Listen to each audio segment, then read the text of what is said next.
Hello, hello, and all. How are you all doing? I hope you're all doing well. Tonight is going to be special one. We got a debate for between me and Fight the Flat Earth. Got PJ Cruikshank in Ellemnet. How are you doing, kind sir? I'm not too bad at all. I can't wait for this debate. And by the way, your wife loves you. I live expire by Lifio. Yeah, I love my wife very, very much. Oh, that's good to hear. Nice. But yeah, looking forward to see what's happening tonight. Yeah, like I was saying, me and PJ were chatting so nice, we didn't realize we were late. 7 minutes, yeah, I know. But it's good to see you all guys here. It's just a normal Flat Earth Globe debate. We're going to be trying to do this like a weekly kind of thing. Every Monday or something. We're going to try and make a kind of show where he gives his kind of view on a week's thing and me and whatever. But tonight we're just opening with a debate. So I'm looking forward to that. Hope you guys are going to enjoy it as well. Absolutely. Okay. Yeah, but it's good to see everybody in chat and thank you for coming. Obviously, Michael, Con, and Paul is definitely not coming because the Union of Angry Shit said they voted to boycott tonight. Nice. So no hard feelings. But yeah, we got the poll going open. It says Globe has evidence. Yes, 67% and no 33%. We have Terry Windsor. Hello, Yannick Dessinger. Thank you for coming. Hop Mudge, good to see you. Michael Kahn, Rachie, PJ, the Dunning-Kruger, Moxie, Richard G, FTFE, hello, good to see you. Glenn Salsh, thank you for coming. Taylor Vision, Julie Matchin, good to see you. Ferry Muff, Coral Apple, Alan Norstrand, Marizan R, my wife, good to see you. Dala, hello, Cygnus Step, JK, and Arwen, and then Face Reality, Soundly, Banana Cam. It's great to see you guys. I'm glad you could make it. Oh, every time I click, it changes. Weird. You see how it goes? Yeah, that's weird. You just said Julie, didn't you? I can't see her. Really? Yeah, she's there. Yeah, I can't see her. Can't see her. I did try and set my sound a bit louder for you guys. I hope it's better. Hey, Jake. Good to see you, mate. Thank you for coming. And yeah, my children are supposed to be in bed, and now they're at the backyard bothering me. Anyway, hello, Julie. I can't see you, but hiya. But it's good to have you guys all here. I'm looking forward to the debate with Craig. Oh, he's already sent the Zoom meeting. Open Zoom meeting, launch meeting. Ooh. Let's see if we can get in there. But yeah, the debate's only starting in like 20 minutes. Let's see if we can get in. Yes. Now I see her. That was a while ago. I was looking like recently. It was like 10 minutes ago. Okay, I'm going to have to end my mic here. Let's see, I'm going to have to do it like that. And then do it like that. So I have my... Okay, there we go. But it's good to see you all here. Thank you for coming.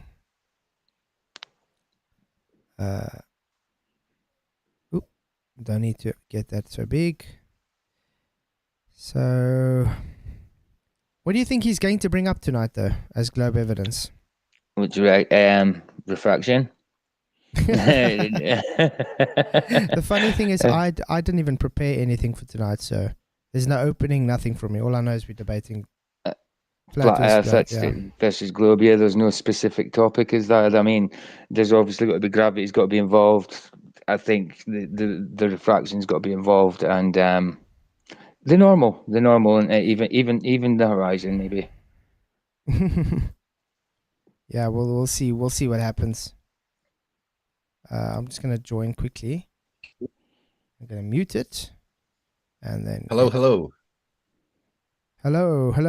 How's it going? Not bad. Yourself? Oh, good, thank you. Yeah, I'm on the pre-show at the moment. Well, hello, your crew. Dave the Cat is on again. Yes, that's Captain Dave to you. Captain Dave. Beam me up, Scotty. USS Me Enterprise. Are you more for Star Trek or Star Wars, though? I mean, I like both, but much more Star Trek. Oh, no, man. You chose the wrong one. Nah. Okay. I'd say old school Star Wars. You know, Disney.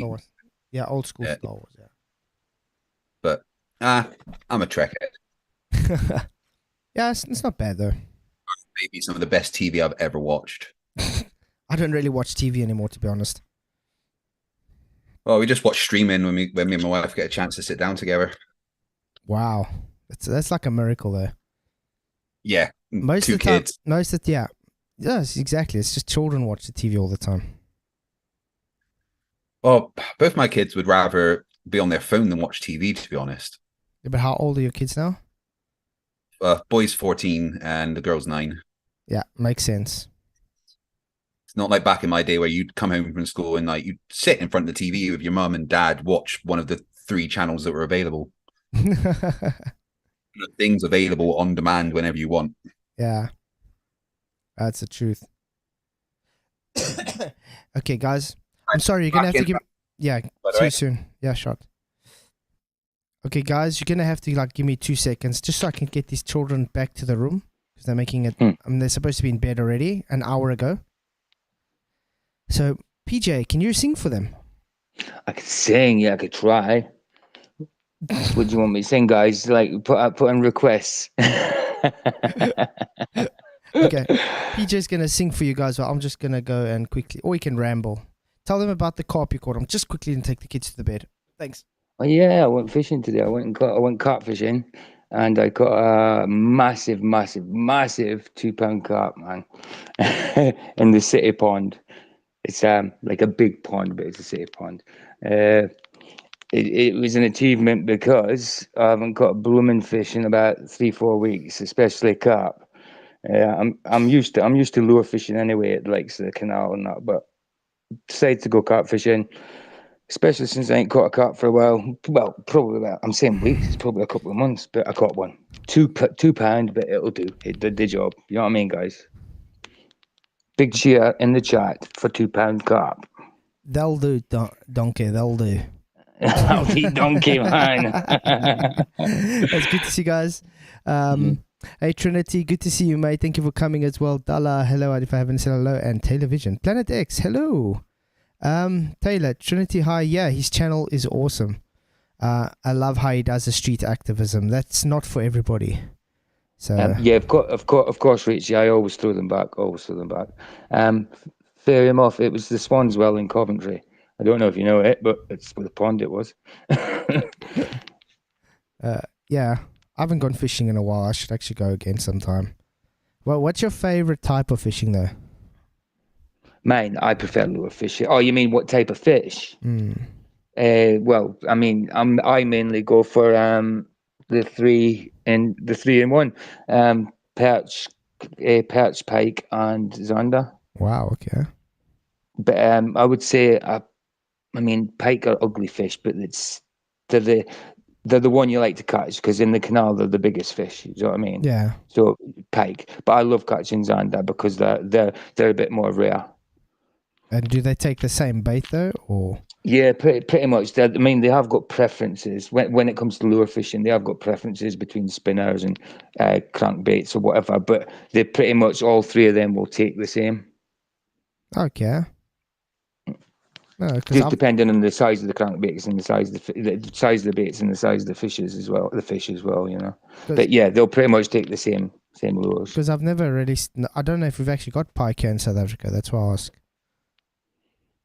Oh, fair enough. You've got a good few friends in Coventry. That's cool. Faciality says, no clue how to fish, only can bake it, lol. Yeah, fish is delicious. I'm actually in the mood. So my son is still awake here and he's supposed to be sleeping. What was I going to say? When you were talking to Craig, was I meant to hear him because I couldn't? No, because you weren't sharing, were you? Yeah, I wasn't sharing, no. Right, that's fine. Okay. Yeah. But I think it's going to be like another 5 minutes of the pre-show and then he's probably going to start. Yeah. Like, if I don't hear it in here anyway, I'll just go into YouTube. Like say, I'll go on mute when you start talking to Craig. Awesome. Yeah, guys, this is just a little pre-show before the debate, and then if the show doesn't end too late, we're going to have after show. If you guys have any questions for Craig, you can hit that super chat. So I can ask him questions. hit that super chat for FTFE questions. Cool. Because it does help support the channel, guys. Okay. But it's good to have you on, mate. Really appreciate you being here. Spud.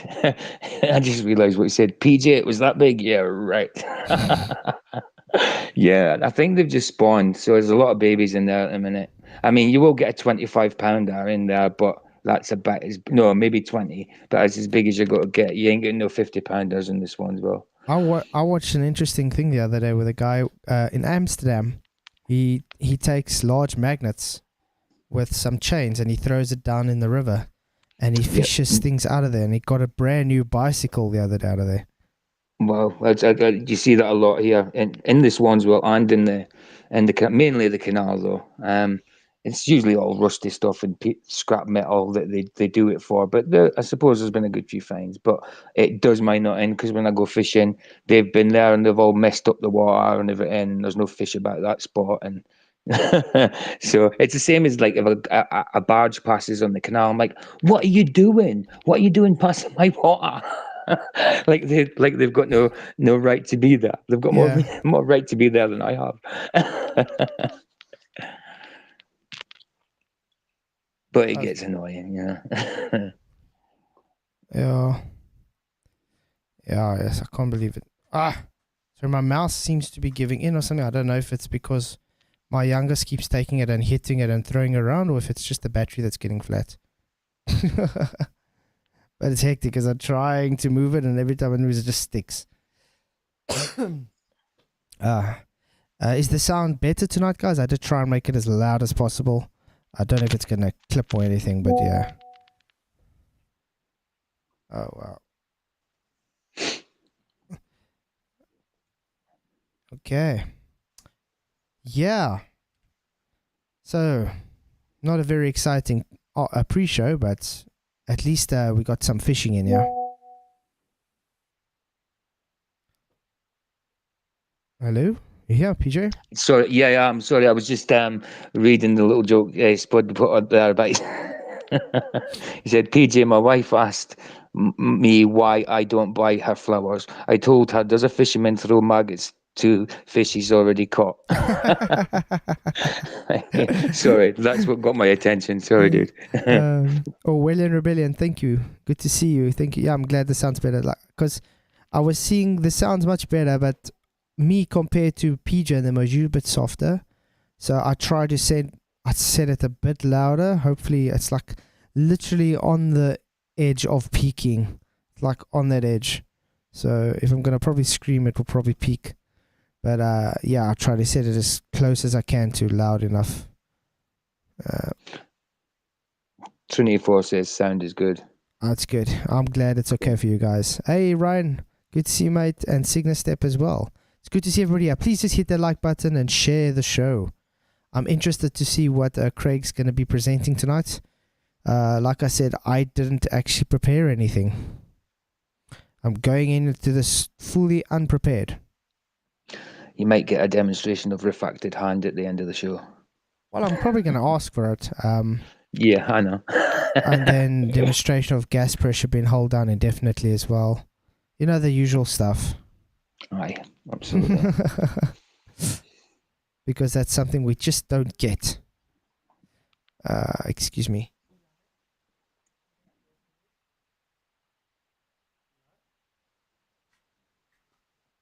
Oh, and my wife can't stand up right now because she's with the baby. And he's just not listening. Give me 2 seconds. Let's back up to you, PJ. All right, cool. Well, I only caught I only caught one fish a day, so I can tell you about that same fish again.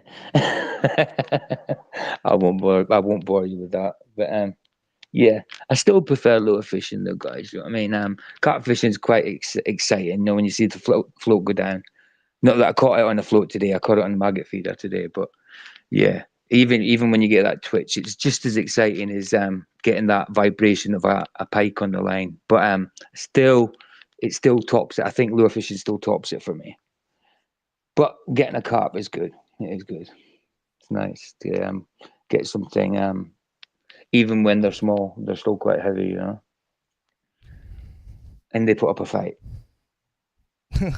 A car puts up good fight, though. Oh, absolutely. No doubt about that. A car puts up a good fight. Okay, let's see. Everything's set. That looks good. Just waiting for Mr. Fight the Flat Earth still. Hey, Rudolph Smoke. Density and fluffs go together.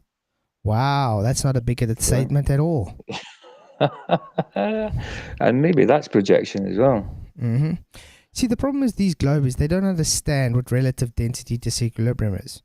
Because their whole basis is based on, we have to believe gravity. And because of that, then they're too dumb to understand that there can be alternatives to what we see in reality. Yeah. The only difference is ours can be scientifically validated where theirs cannot. They don't even have an hypothesis for theirs. That's it. Yeah, fair enough. Coombe pool fishery. I've never fished in there. I've been to Coombe plenty of times, never fished in there. That's where my best mate Harvey works. He works there pretty much every day with teaching kids about outdoor craft and that. So yeah, he spoke about the fishing over there and that. But to go in there, I would need a license. I ain't got one yet. A permit, should I say? It's more of a permit than a license, isn't it? Yeah. How much rods do you have though? I just broke my carp rod the other day. So what I caught with the carp one today was a spinner rod, only a 7-footer as well. But I've got about 4 or 5 rods. I had one carp rod. I need to now get a new carp rod. Okay. Hey, Gary, I broke it. I was down the canal and I broke it in the trees. I was fishing down the canal the other day and broke it in the trees. You always get the overhang of the trees, and I forget they're there half the time. Yeah, it sucks when you busy fishing and it goes down in the scrubs or something, and it catches there. Oh, that's always the worst.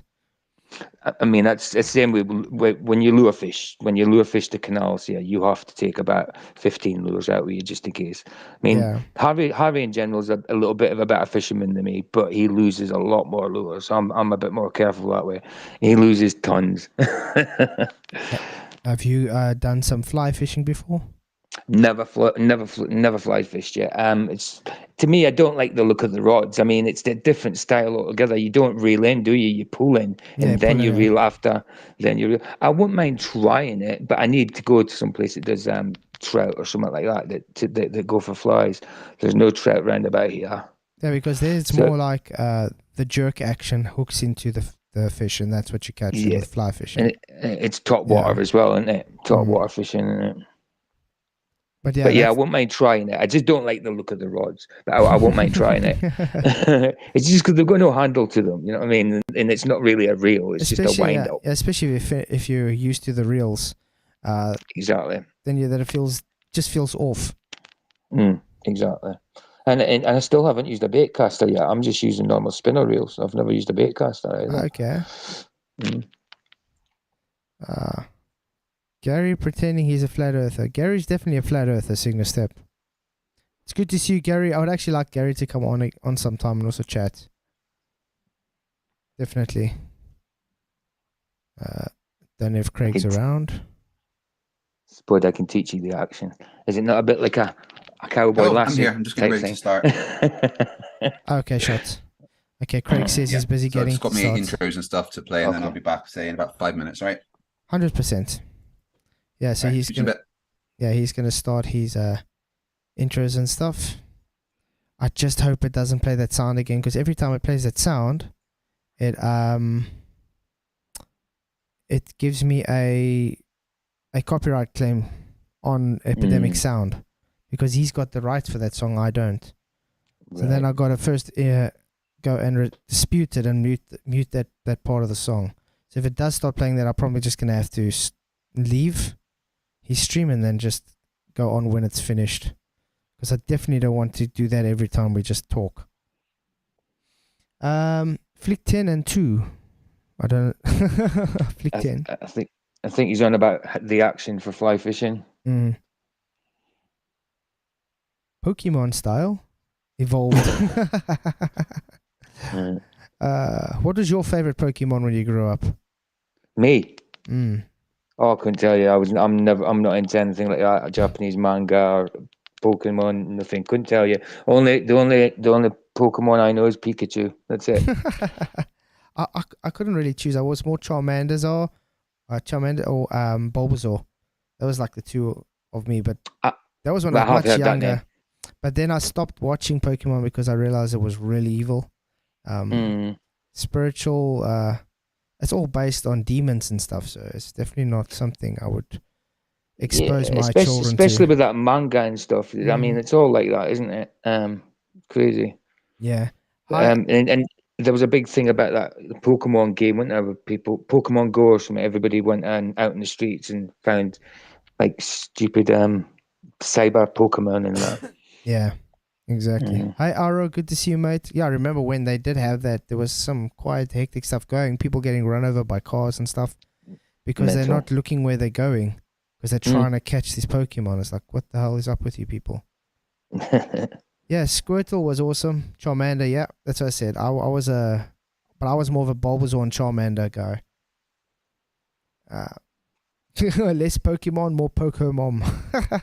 Wow. Taylor. My goodness. Oh, wow. Okay, I see he's playing his intro. At least the sound's off like that, so I don't hear anything. That's a good thing. Cool. Yeah, so I hope you guys are going to enjoy the show. Like I said, if you guys do have any questions for him, just hit that super chat. I'll try and save it, and then I'll ask him the questions because it's probably going to go likewise from his channel as well. So yeah, really, really appreciate all the support. If you haven't already, hit the like button, share the show so we can get it out to a further audience. Let's see. I think he's starting now. Yeah, 5, 4. Okay, so PJ, I'll see you in the after show if the. All right, dude. Shot. Cheers, mate. Let's do this, guys. I'm just waiting for that song to finish and then. Whoop. And there we go. 1, 2, 3. Yeah. Oh, he's still muted at least, so that's a good thing. So yeah, again, thanks all for coming. Really, really appreciate you. I hope it's showing on my screen. Yes, it is. Okay.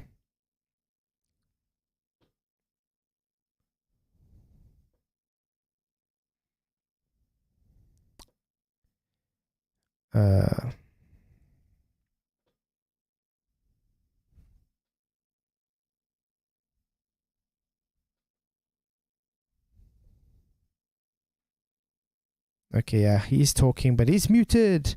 Uh-oh. So I just can't have dead air, yeah. So while he's talking and we can't hear him, I would just be saying, when is he going to change his background someday? He's had that one for quite a while. He loves it. It does.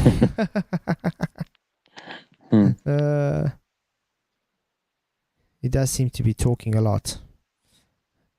So yeah, guys, please do hit that like button as it does help the show. I think he's going to realize he's muted now. Okay.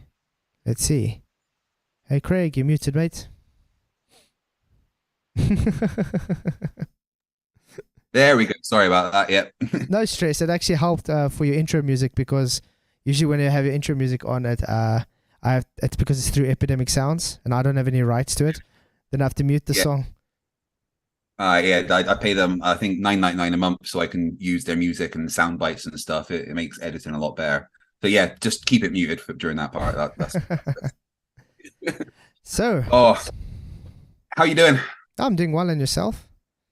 Fantastic, thank you. Feeling a lot better lately. That's good. Losing all the weight makes me feel a lot healthier. I see you've lost quite a lot though. You said you've lost like what? Like 10? I've lost about 20 pounds in 2 weeks. Brilliant. It slowed down now. Obviously, it's when I first started, it like fell off, but now it's kind of, leveled out a bit as I'm, my body's getting used to what I'm doing, but I'm feeling much better from it. So yeah. Oh, that's good. Someone said you don't like Pokemon. I used to when I was younger, and then I ended up, when I found out it's all based on demons' names and stuff, and then, I ended up leaving it. But Pikachu. No, I was more of a Bulbasaur and Charmander kind of guy. Yeah, I did have a good expensive deck back in the day because I'm a nerd. In case you didn't realize. Well, we all had the cards, that's for sure. Yeah. Right. So we're going to have a chat about Flat Earth versus Globe Earth, and then a bit later on invite some other people on, right? Yeah, definitely. Have you got anything specific that you'd like to talk about? No, like I said in the pre-show, didn't prepare anything for tonight. All I know is we're just going to chat about it. And we'll see how it goes. I think we'll make a more structured kind of thing as we go along. Yeah, absolutely. Just kind of introducing people to what's going to be happening tonight. I'm looking forward to regularly chatting to you and your people, because it's always quite fun, even though we disagree fundamentally, and it can be passionate, shall we say. It's not too aggressive and unfriendly, so I don't mind it. Yeah. So last time we talked, we were talking about celestial navigation, globes and maps and stuff, and I've kind of got a concession to make, and that's you're right. A globe isn't technically a map. It's not considered a map, and there's reasons why. Because maps aren't able to show the entire world in a single scale, but a globe is. Maps are more detailed and allow for more accurate kind of navigation, but a globe is the only thing that shows the entire world in its accurate representation. So why isn't there a flat representation of the map that has everything correct, scale, distances between countries? Why is it the only thing that can do that is a globe? The globe can't, and that's what I was trying to explain to you. If you have to take the middle of the ocean, if you're not going to work off of a grid system, you're not going to know the exact distance. Because I can tell you, okay, let's take 30 degrees east and 20 north and then go to another thing. If you don't have that grid to work off of in the middle of the ocean, you're not going to get that distance. The only way you got that on the globe was because you had land references to work off of, because you had country to country. Now, if you had to do it in the middle of the ocean, how are you going to know where you are to do your distance? So are you saying the globe doesn't have accurate distances across the ocean? Not if you got no references, no. Well, the globe has plenty of references, like cartography and distances traveled, and okay, go to the middle. Go to the middle. Longitude and latitude as a grid system that works perfectly for a spherical coordinate system. Yeah, but the globe does have accurate distances. You can test that. You can measure the distances on a globe between America and Africa, and that is the distance that it is in real life when you convert it with the scale. Yeah, but like I said, now let's go to the middle of the Atlantic Ocean. If you don't have your grid, how are you going to know where you are situated to give your distance? Modern day, we can so Atlantic Ocean, do you say? So up here. Modern day, there's many ways. I mean, you could use celestial navigation as a good way without other references, but in modern day you've got GPS and stuff that can tell you where you are. You can almost figure things out with dead reckoning, but then you have to adjust it, and figure out, adjust what the difference between dead reckoning and real is after certain distances. But yeah, the globe has accurate distances. It is correct. If you were to say, get a boat and you say, right, well, I need X amount of fuel to sail X amount of distances, the globe would tell you that distance correctly. Yeah, but that's what I'm saying. Yeah, dead reckoning, like I was saying the last time, dead reckoning works perfect, but it's based on previous already known locations. Well, perfectly is a little bit of a misnomer, really, because it works in the sense that it can get you where you're going, but you have to constantly readjust yourself. You can use dead reckoning to point you in one direction and keep going, but then when you get to a certain position, you may be off, and you would then do another measurement and say, okay, well, we need to adjust our heading by X degrees and continue on that. The dead reckoning isn't always perfect because it's kind of a guess. Yeah. It's what you use when you're struggling with other things. Yeah. No, I agree. There's a lot of things about dead reckoning which we can talk about specifically with submarines, which helps with gravity. But the fact is that the globe does have accurate distances. If I can get with a tape measure like I did last time and get from the side of China all the way over to the west coast of America, measure what that is, and then times it by the scale on here, and it's the accurate distance in real life. Yeah, but exactly like I was saying, now if you're to do that, go to the middle of the Atlantic and say, go to a point in the Pacific, how are you going to get that distance without the grid on your globe ball? So you want me to figure out the distance between somewhere on the Atlantic Ocean and somewhere on the Pacific Ocean? Yeah, let's see. I'm gonna work with the grid, and then I'm gonna ask you to try locate that on your globe that you got in your hand. How's that sound? Is that fine? I mean, this is very, this is 1 to 125 million scale. So it's, it's very hard to find a pinpoint place. But like we showed last time, if you give me two very specific locations I can find on here, I can get the accurate distance between them. Okay, let's go 37 west. 37 west. Yeah, let's go 37 west. As we discussed last time, this globe doesn't have a grid system on it. But yeah, I can still my point. And that's my point. And that's my point. Because it doesn't have a grid system on, over the ocean, you're not going to know the distances. You need to have the land as references to know your distances. If you don't have references like the grid, you're not going to know where it is. And therefore, it cannot be considered a map because you have to know. I agree with you that a map. It's not technically a map. I've made that concession. Yeah. The globe is not technically a map because maps inherently have distortions in them to represent what is a spherical thing on a flat plane. And regardless of whether there's a grid system or not on here, if I was to take find the distance between Hawaii and China, I can tell you exactly how far it is between those 2 points. Yeah, that I agree. Right? Because I couldn't go, well, this is 37 west, 42 east or whatever. I couldn't do that because this doesn't have the grid system on. But if I was to say that point there, whatever that is, between that point there, whatever that is X distance, and it would match real life. Mm-hmm. So whether there's a grid system or not on there is relevant. The fact is that the distances across the ocean between the land masses on the globe are correct, but there is no flat representation of the entire world that has the accurate sizes of countries and distances between them. The globe is the only that has that. I agree. There's no actual accurate one, not even a globe, actually. Like I said, to a point, yes, but it doesn't make it a globe, though. That's just a verification fallacy. It doesn't make it a globe. This is a globe. And you can't get pinpoint accuracy.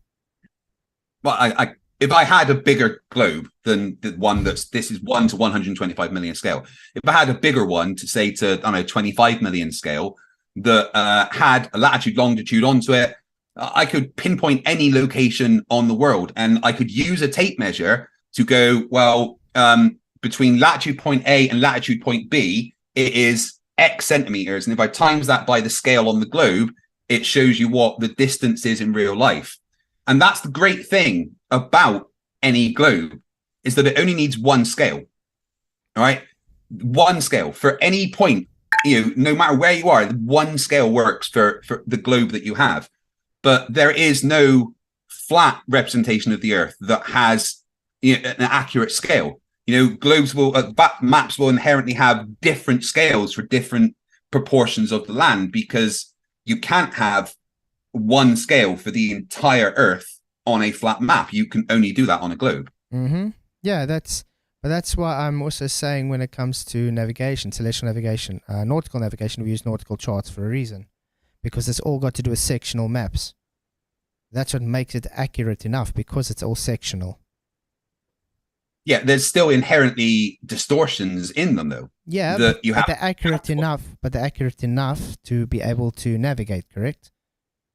Yeah, but with the transformations applied, because you know what the distortion is, right? Yeah, but so the maps you know what the distortion is. You take that into account, but you can also do celestial navigation just with the globe. You don't necessarily have to use nautical charts. You could just use it with the latitude, longitude position for the globe and calculate it that way.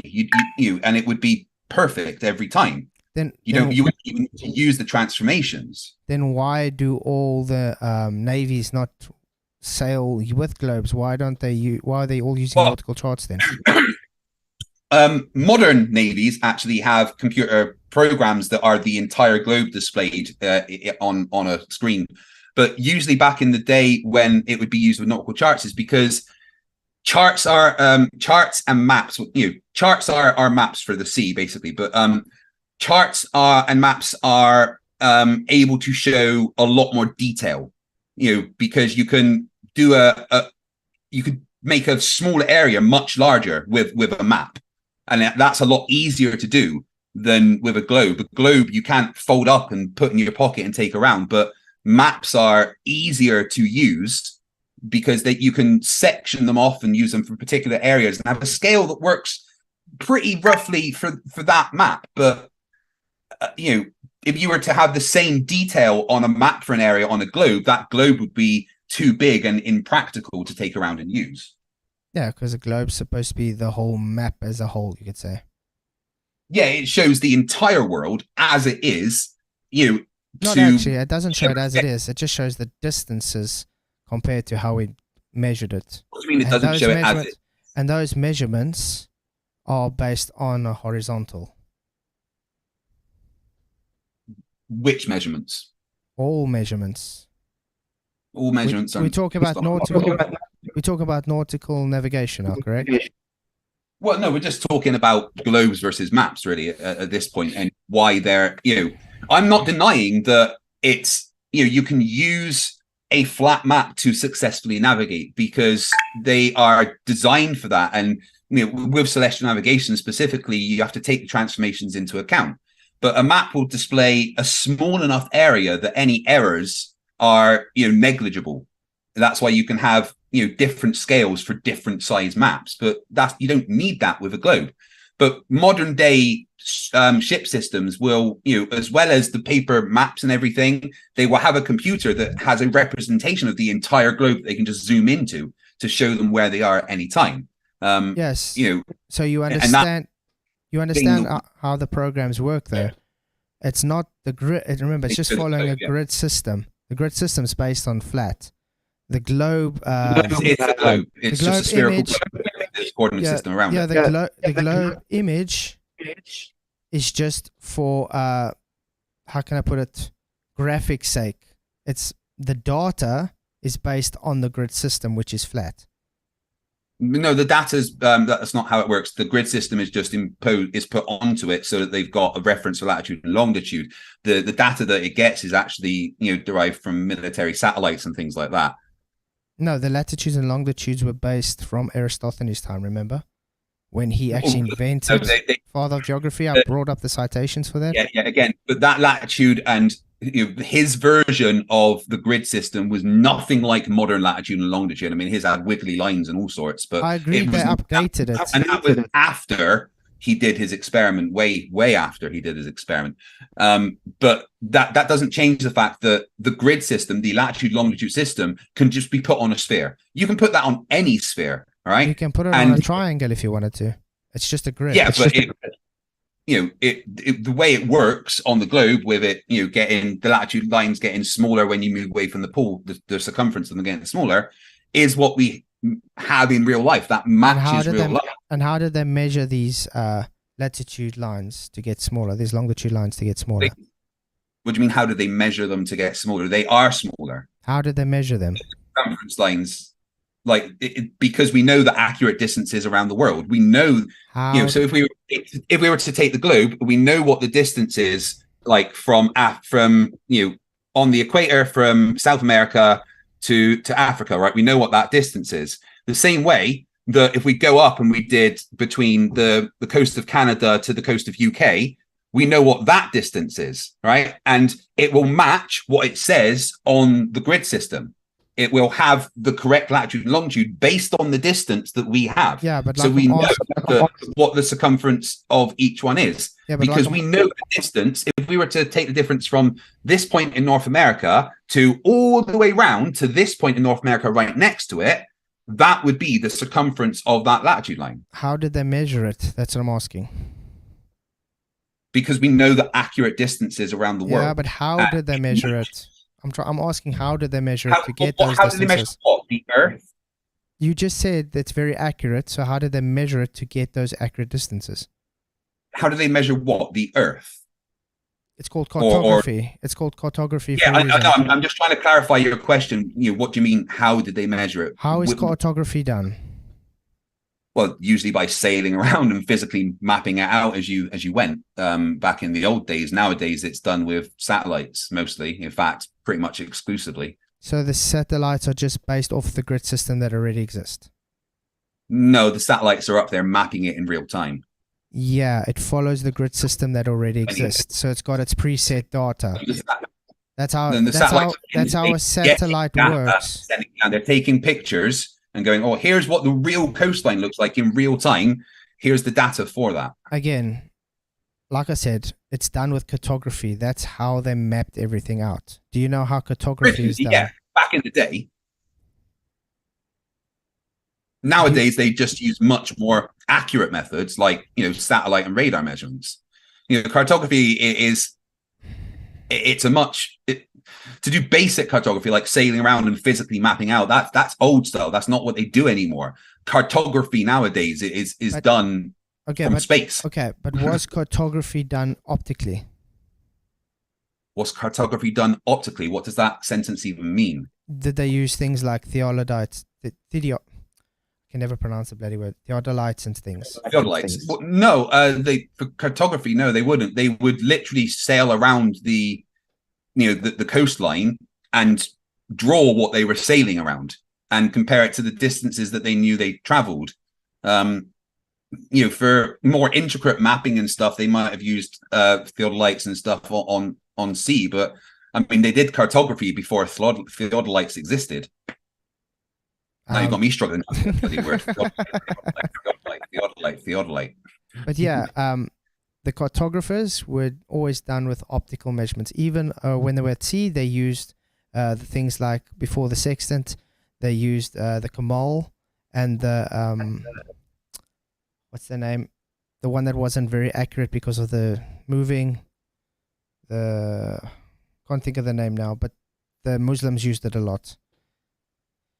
But anyway, it was all optical based measurements. That's how they did their cartography. It's based on optical measurements that's based on a horizontal baseline. Even before they had kind of optical things, they did cartography. They did cartography thousands of years ago, literally by sailing out at the coastline and drawing out what they sailed. Then in later times, it advanced and they started using some optical instruments to measure distance from where they were on their ship. And now modern days we use things like satellites and stuff. Cartography has advanced over time, but that's irrelevant to what we know now. I don't care about what's happened in the past. I care about now that we can accurately map that the globe is the thing that has the accurate representation of the Earth. Okay, yeah, it's an astrolabe. That's the name. Thanks, guys. So like I said, so do you think the grid system wasn't accurate when they did do it optically? Again, the grid system is irrelevant.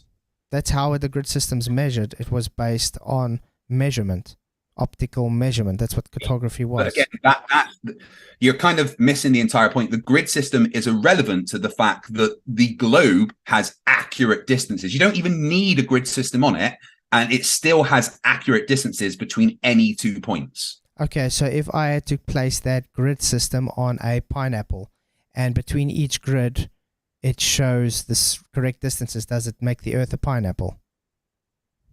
Well, it wouldn't, because it would be distorted because the correct shape is a sphere. No, remember, the grid is a point A to point B. It's irrelevant. It's Cartesian. Don't need the grid.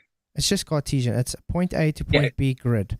Let's say you take one block grid, A to B, and you place that onto a shape.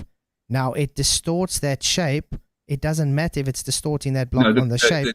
The distance, the data of that distance stays the same. It doesn't matter which shape you place that grid onto. You understand? It doesn't make it a globe because you place the grid onto a globe. I don't care about the grid. The grid is irrelevant to an accurate representation. Your globe of is based on the grid. No, it's not. The globe wouldn't exist without the grid. Your globe wouldn't exist without the grid. Again, the globe existed before the grid. Okay, who invented the globe? Who invented the globe? Well, there was versions of the globe 3,000 years ago. Can you show me this?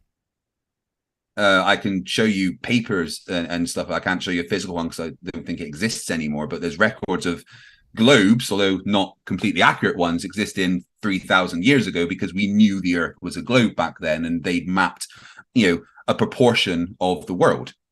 But again, all of this is completely irrelevant to the fact that now, today, the globe, with a grid system or not, has an accurate representation of the countries, their sizes, and the distances between them. We don't need to talk about the grid system because that's irrelevant. You still don't get it. Even your GPS satellites, the data they use are based on the Cartesian coordinates from your grid.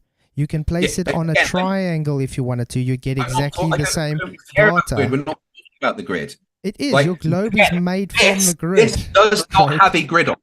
This does not have a grid on it, right? But it is still an accurate representation of the land masses on the Earth and the distances between them. It doesn't have a grid on it. So you saying your globe doesn't need a grid? No, the globe does not need a grid. The globe can exist without. So what's a latitude and longitude then on your globe? Well, latitude and longitude is a grid system. I don't need to use that. So if there's no latitude and longitude, then there's no grid, then aka no globe. That's what your globe is. No, again, the globe can exist without the grid. We don't need the grid. The globe still exists, and I can still calculate accurate distances between any 2 points on the globe without a grid system. False. As long as I know where those 2 points are. Again, your globe cannot exist without having the grid system because that is what your grid system. Incorrect. This doesn't have a grid system on it. That's a toy. Yeah, it's a toy globe that's already accurate representation of the Earth, and it has no grid system on it. That globe in your hand, that toy, is already to scale based on the grid system. There's no grid system on it. Yeah, they didn't print the grid system on it. Scale has nothing to do with the grid system either. Now, hold on. The scale is nothing to do with the grid system. Just because they didn't print the grid system on it doesn't mean that globe you're holding in your hand is not based on the grid system. Have you got any evidence that this globe is based on the grid system, or can the globe exist without the grid system? Yes. Can I have a ball, right? Can I have a ball in my hand and it exist as a shape without a grid system on it?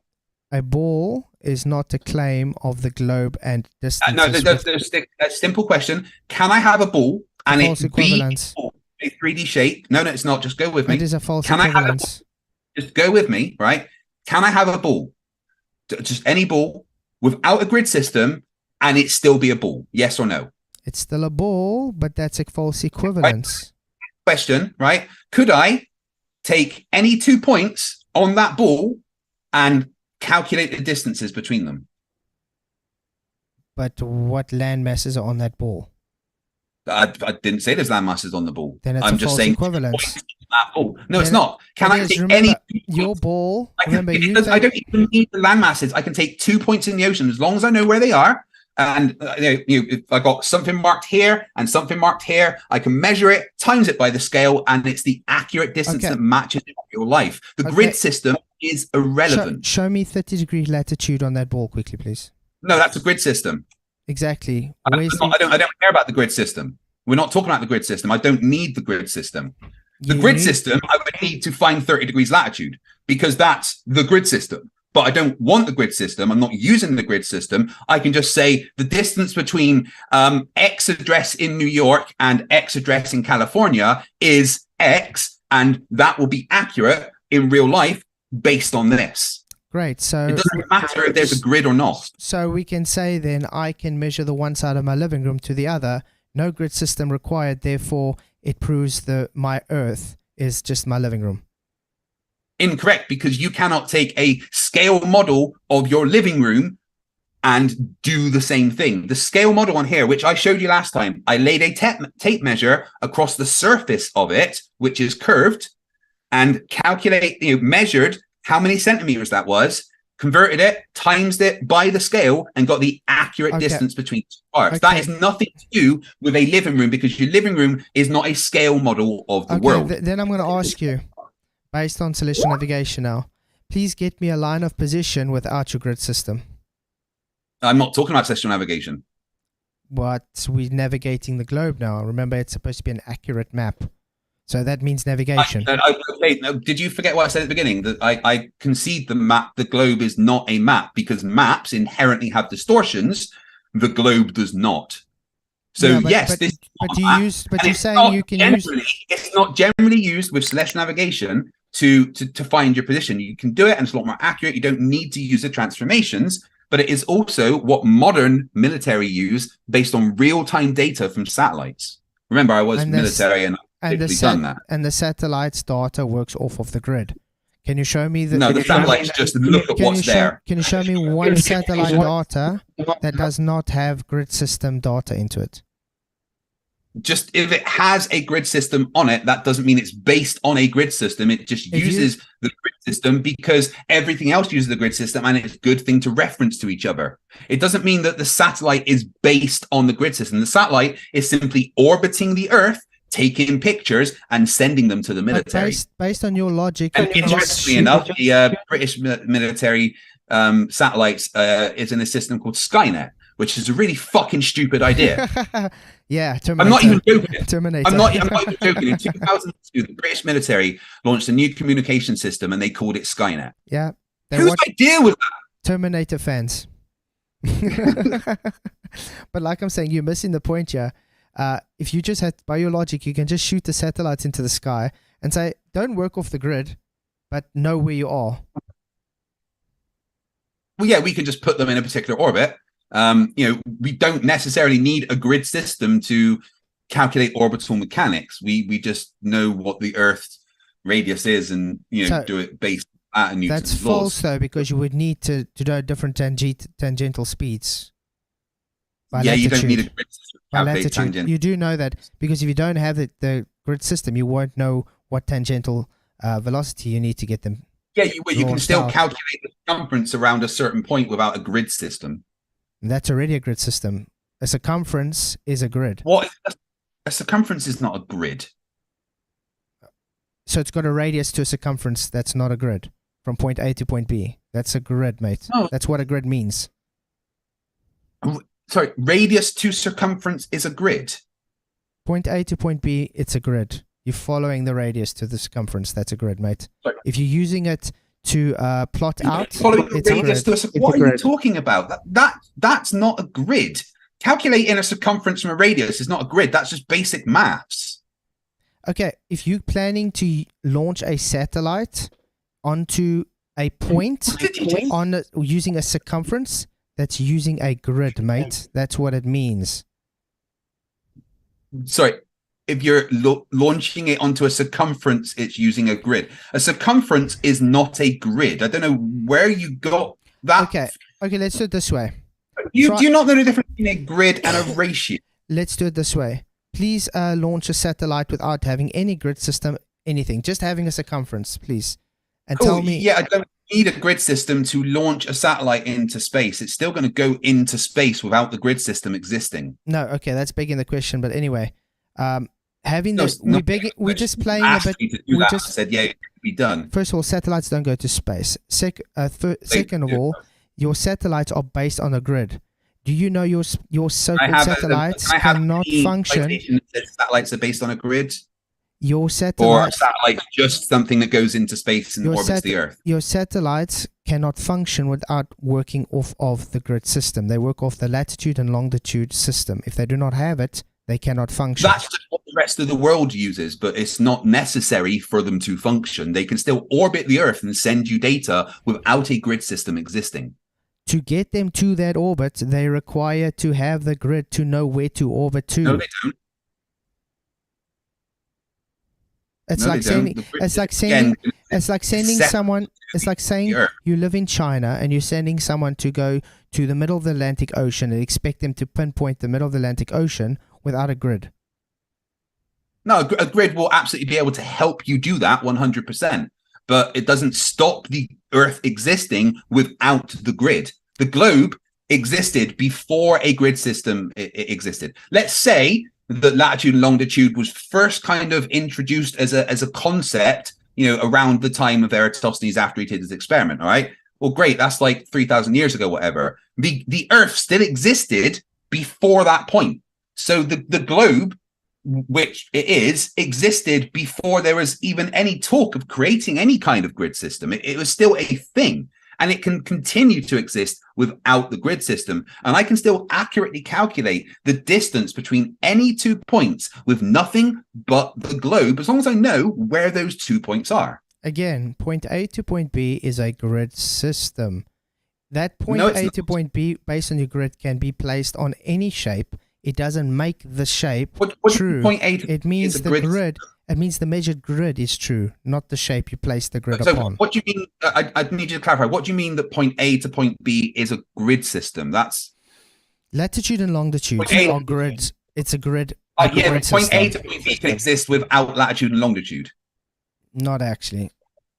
Yeah, I could draw in this bit of paper point A and point B. The distance between them will exist without a longitude and latitude. That's I can not just on draw a shape. a line between them and measure it. Is that on a shape? I can do it with this ball.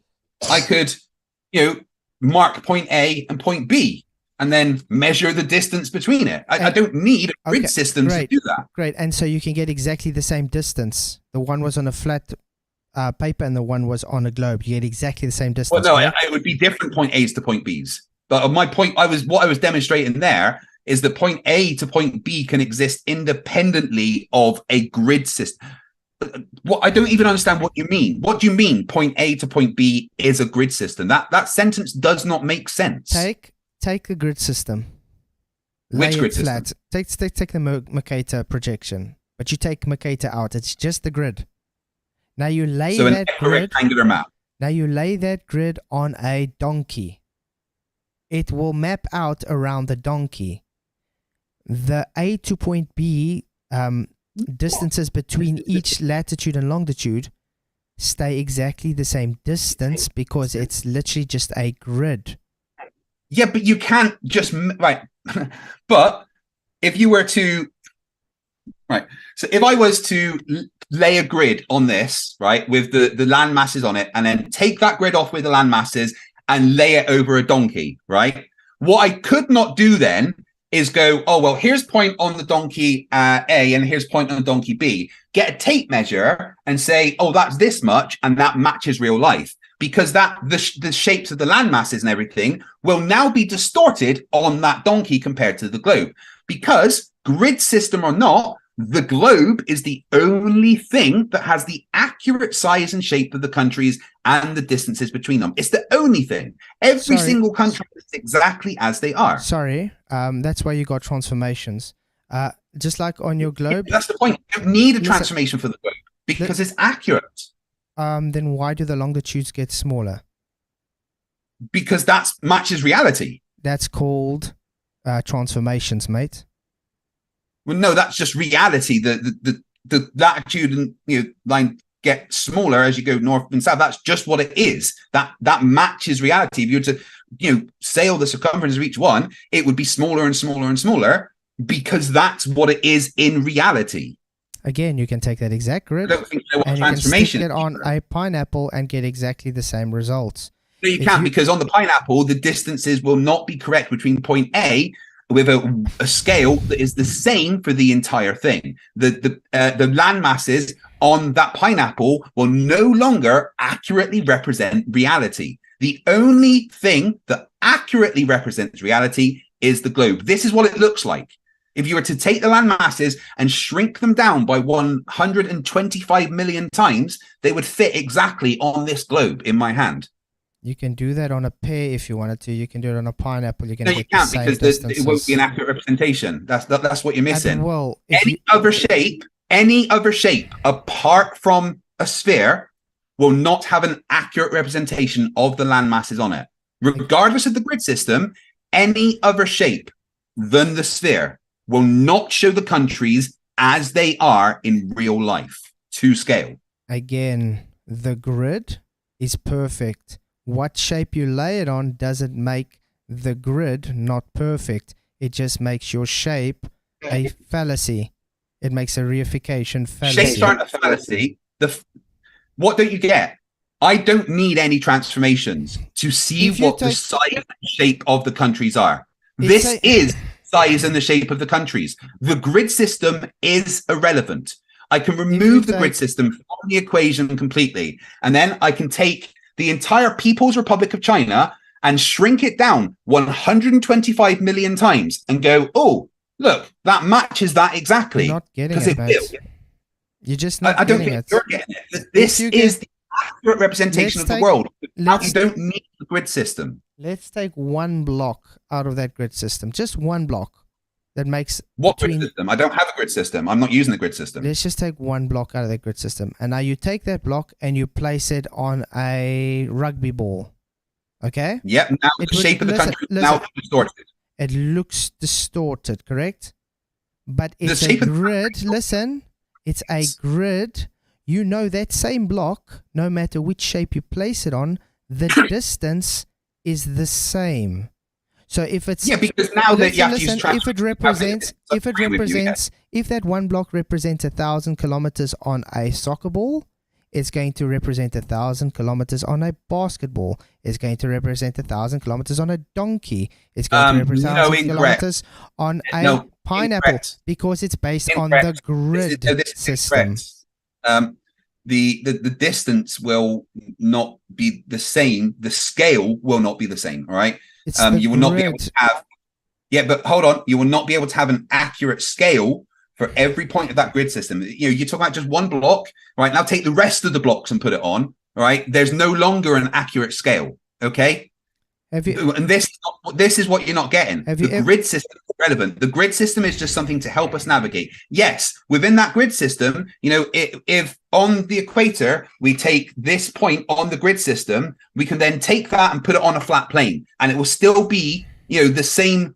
That's what it's representing, but on the flat paper, it won't be in real life accurate representation of the shape of that area. It will be distorted. There will be distortions involved. There won't be a scale that is accurate to the rest of the world. And this is what you're not getting. Wait, hold on. This is what you're not getting. The grid is irrelevant. Right? We don't need to talk about the grid. The only thing that's important is that the globe accurately represents all the distances between every point in the world. The grid's irrelevant. You don't need that. All you need is the globe because it's accurate. Okay, let me try and explain it another way. When you were younger, have you ever play like Vice City or GTA or something, and you wanted to put skins on? Look at me. What do you fucking think? And you put skins on. Do you know how the skins work when they created the skins? It's texture mapping that you're talking about. Yeah, yes. It's based on a grid.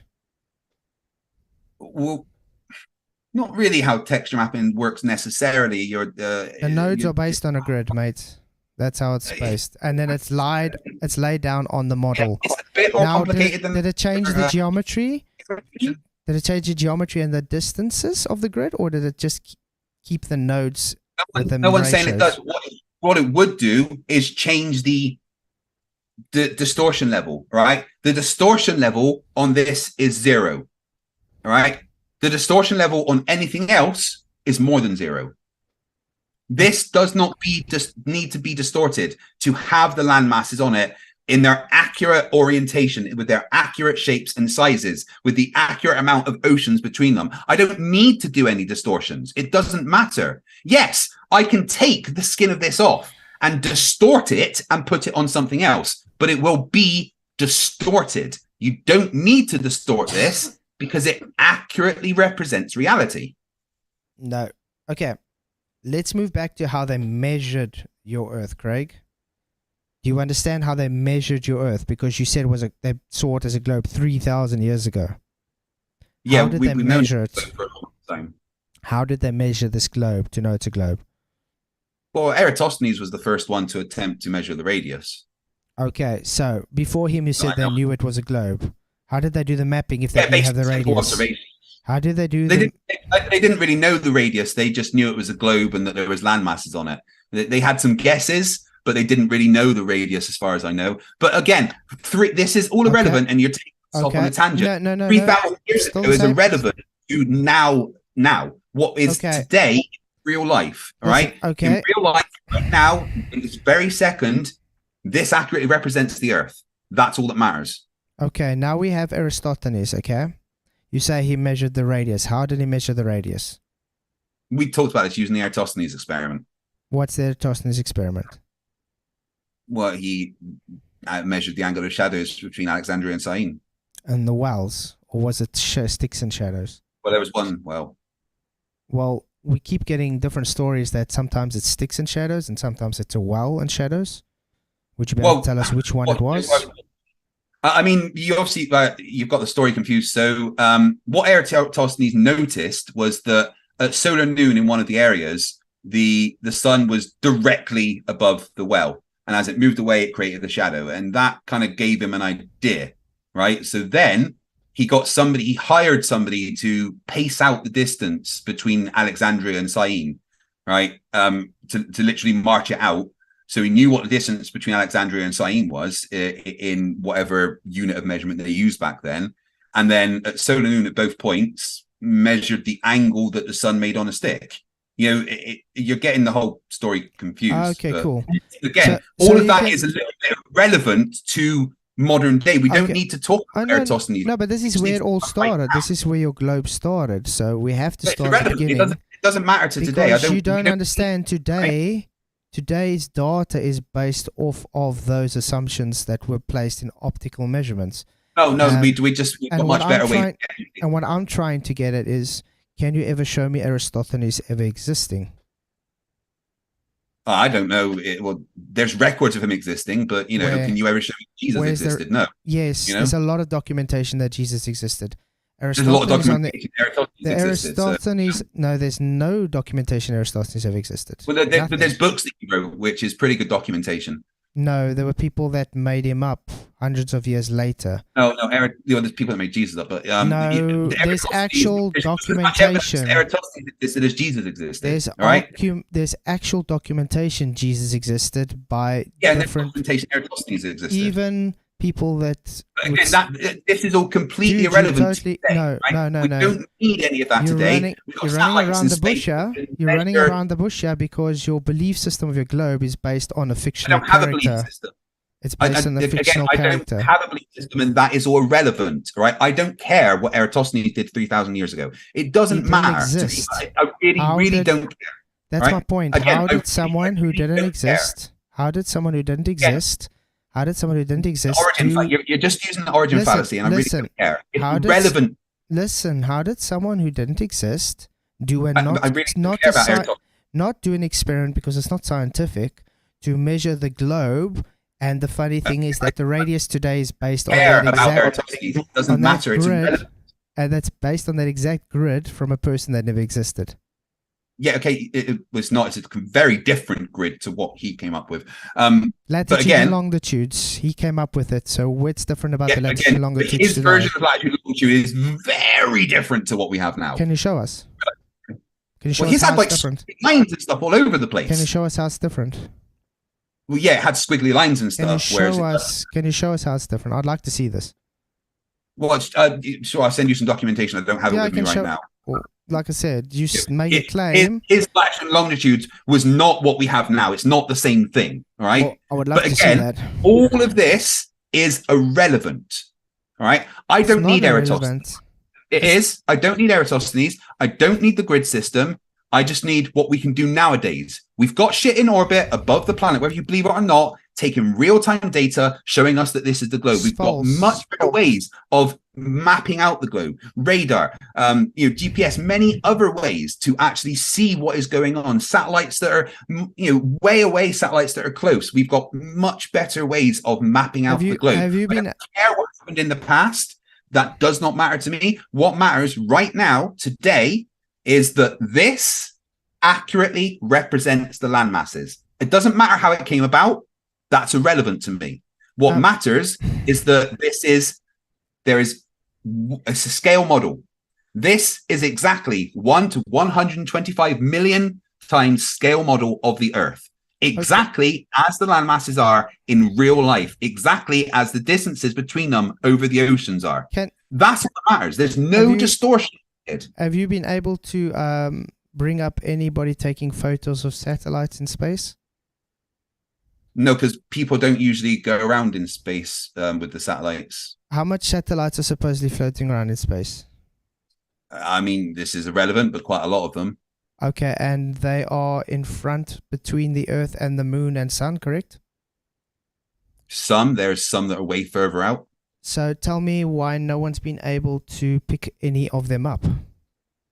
What do you mean pick any of them up? You can't pick them up from the ground when they're in space. But you guys claim there's satellites there, so it should what do you be mean able to be seen with a telescope. Oh, no.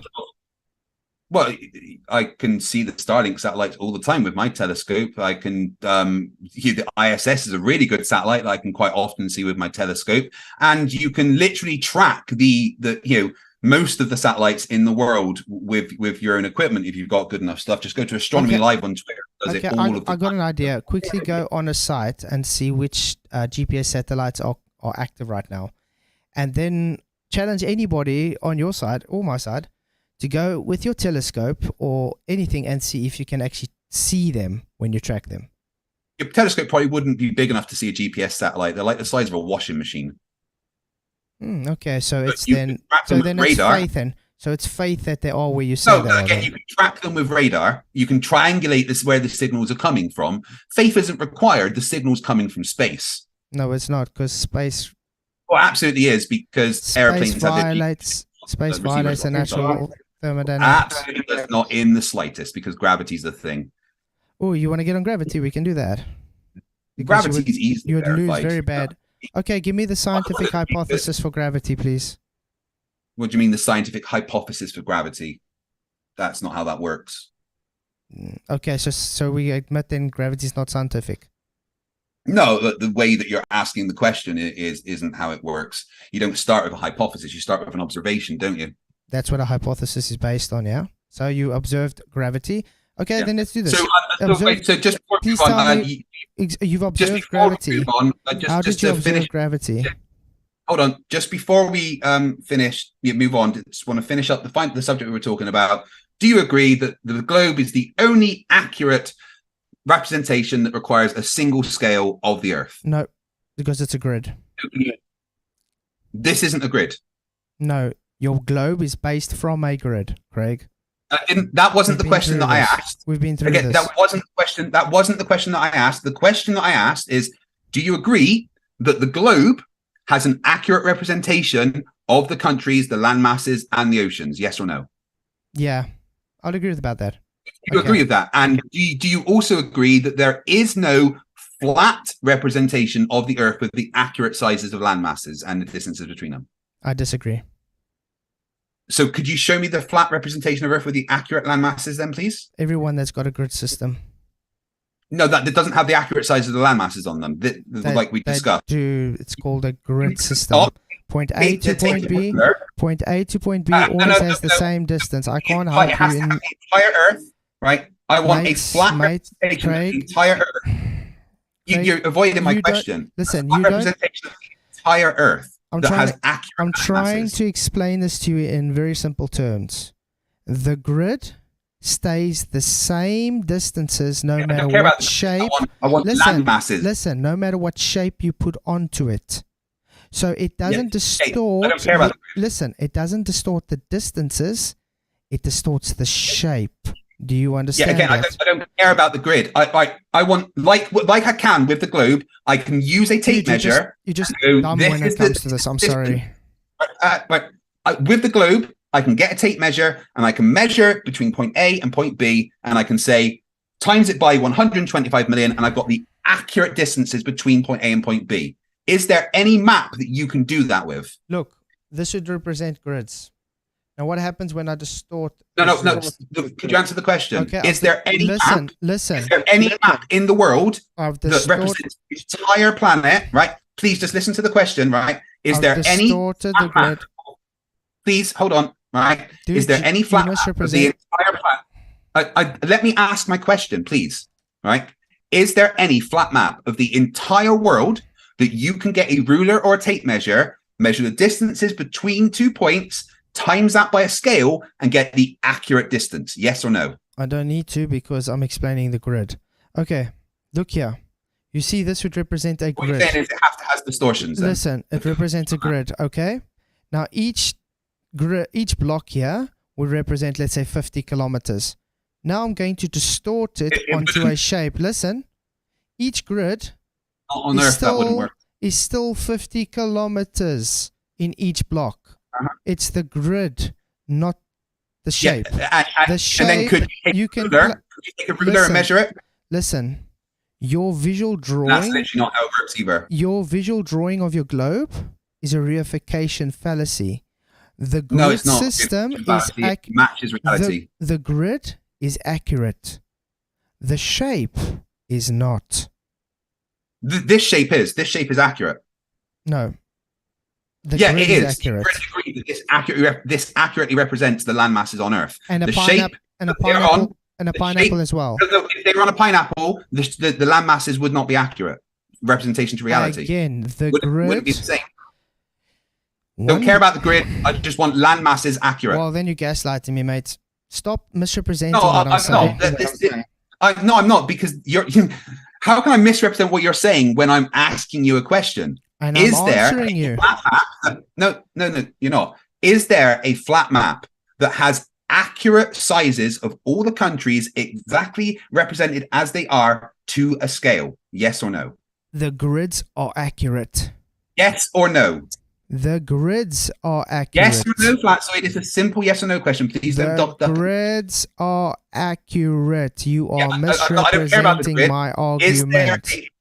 No, I don't. You are. Your argument is relevant. This is my argument. Listen, Craig. My argument is it's simple. That there is no flat representation of the entire world that shows the countries with the accurate sizes compared to all other countries and the oceans between them. It doesn't exist. That every single flat representation of Earth has to have distortion. This is the only thing with zero distortion.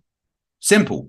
Right? So now I'm happy to move on to gravity. Again, if you stick a grid on let's say a flat piece of paper, and then you start drawing your land masses in there, it doesn't mean the land masses are wrong. It means the grid is correct. No, it does. And it does mean that it won't be accurate to reality. No land masses can be accurate to anything because it's the grid that is the accuracy, not the drawn land masses, Craig. No, the drawn land masses on here are accurate to reality. I don't know how to explain it to you. It's very simple stuff. Your country here, South Africa, this is how it looks in reality, not how it looks on anything. No, it doesn't look like that in reality. No, it actually does. That's the shape of it in reality. I live in South Africa, and I can guarantee you it doesn't look like that in reality, mate. No, that is the accurate shape of South Africa. You're denying the shape of your own country. What does South Africa look like then? It's much more pointier at the coast. How's that sound to you? There's actually a point on the coast down there. Much more pointier. Much pointier. So what you're saying is every globe has South Africa incorrect on it. I say the drawings are not correct. The grid is correct. You need to prove that, because I have proved otherwise already by accurately calculating the distances between any two points on here live. Okay, then go to the 30 degrees. Just go to 30 degrees north and east for me. I don't have a grid system on it. Yeah, exactly. So don't come talk shit that it's accurate. Again, the grid is relevant to the shape and size of the countries being accurate to reality. Again. But if you want to now be embarrassed about gravity, that's absolutely fine. So run away. Gravity, right? You know, as a submariner in the Royal Navy, right? And how do you think submarines navigate? I thought we were doing gravity now. Yeah. This is gravity. Trust me. We'll get to that once you've answered my hypothesis. Remember, I asked you observed gravity. How did you observe gravity? Well, this can actually answer that for you. How did you observe gravity, Craig? Yeah. I'll tell you. With this, it will get there with this story if you just work with me. All right. So how did you observe? No, that's a question to you. One sec. I have just spilt juice all over my computer. Oh shit. Luckily, it landed mostly on my mouse. Sorry.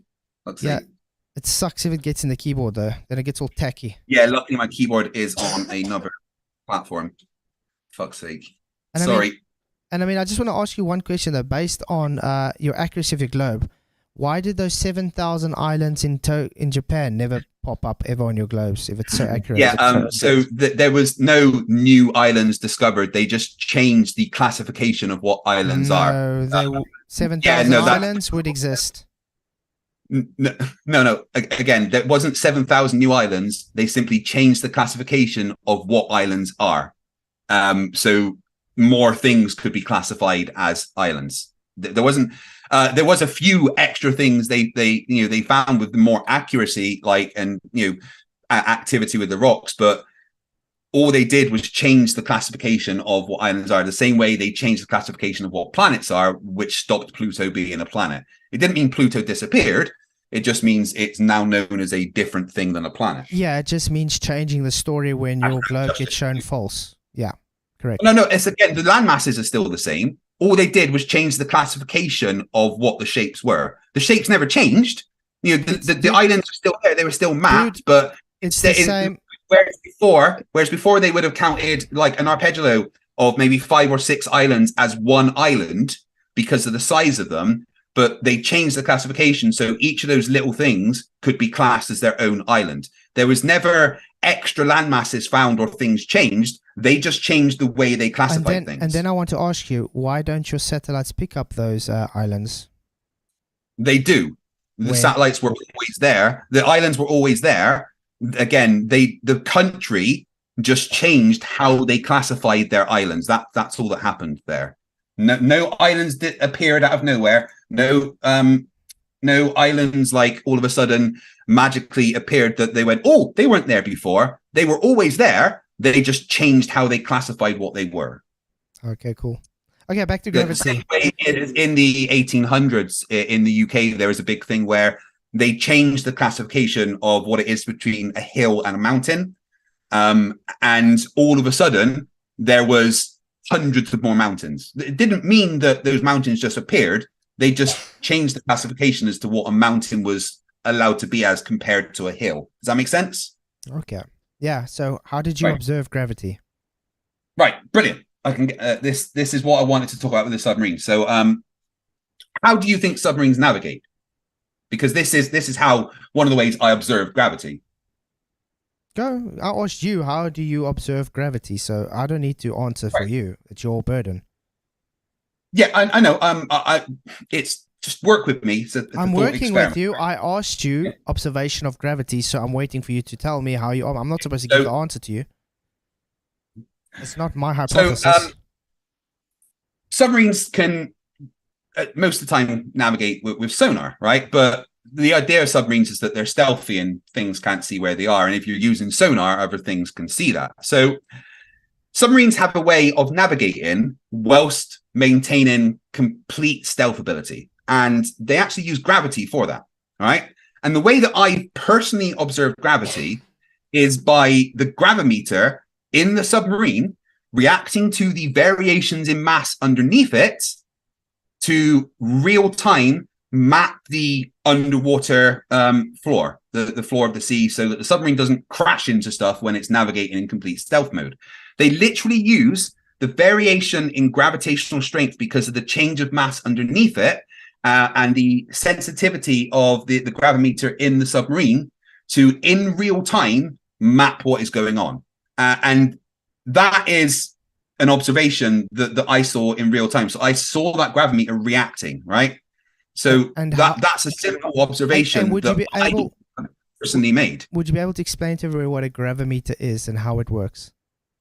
Well, yeah, it's basically a mass on a spring that can react to minimal changes in gravitational force and measure the pressure being applied to that string being pulled down. If there's more mass underneath it, it's pulled down with a stronger force, so there's more put on the string. If there's less mass underneath, then there's less force putting it down, so there's less pulling the string. And we can use that and the 3D direction of it to map around the submarine in real time using gravity and to tell us how far away the floor is, if there's an underwater mountain we're about to crash into. And this spring, is it situated in a vacuum? Yeah, this is actually in a box in a vacuum. Great. It's in a maintained unit. And what happens when you change depths with this gravimeter?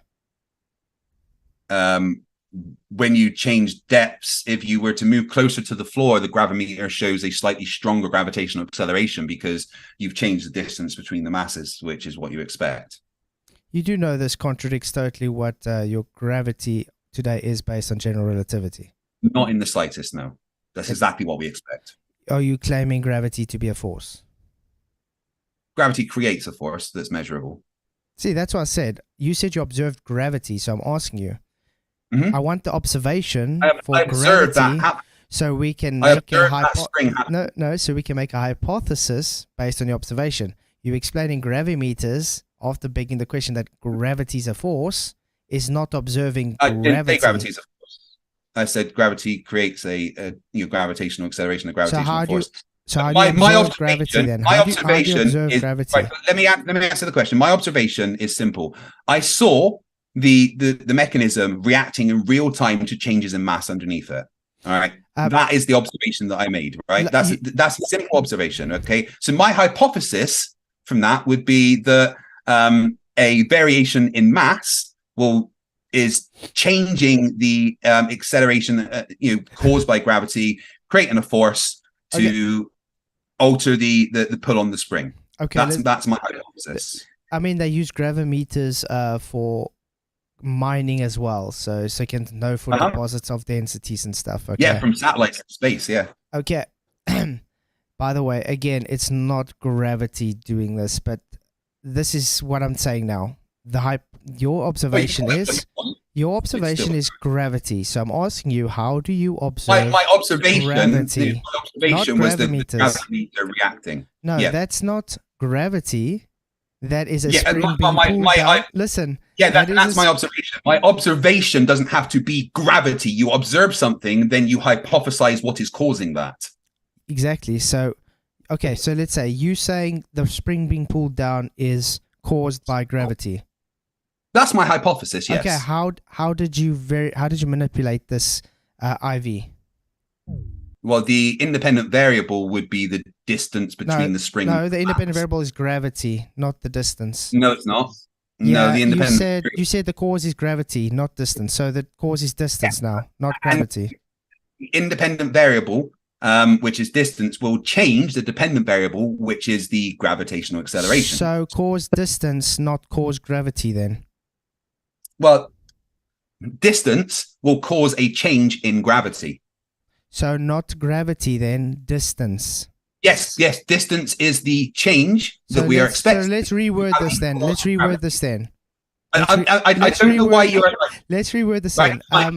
Independent variable is something you manipulate, is that correct? Yes. Okay, so I manipulate the distance between masses. Then that will cause something to happen, which is the dependent variable, which is the gravitational acceleration applied to the spring. So the cause independent is distance. Variable, dependent variable. So the cause is distance, not gravity. Or are you saying gravity is distance? Yeah. Gravity, which is the dependent variable, right? No, you said is distance. Altered. No, you said dependent variable. Dependent variable, not independent variable. Do you not know the difference between independent variable and dependent variable? Listen, you said the dependent variable is the acceleration applied to the spring. The dependent variable. Let me finish what I'm saying first. The independent variable, the thing you manipulate to change the dependent variable, which is the gravitational force, is the distance between them. Listen, you said your observation is the string being pulled down. Yeah, you're right, Roland. Okay? Yeah. Your spring being pulled down. Your cause is the distance between. Okay? So it's not gravity, it's distance. The distance causes...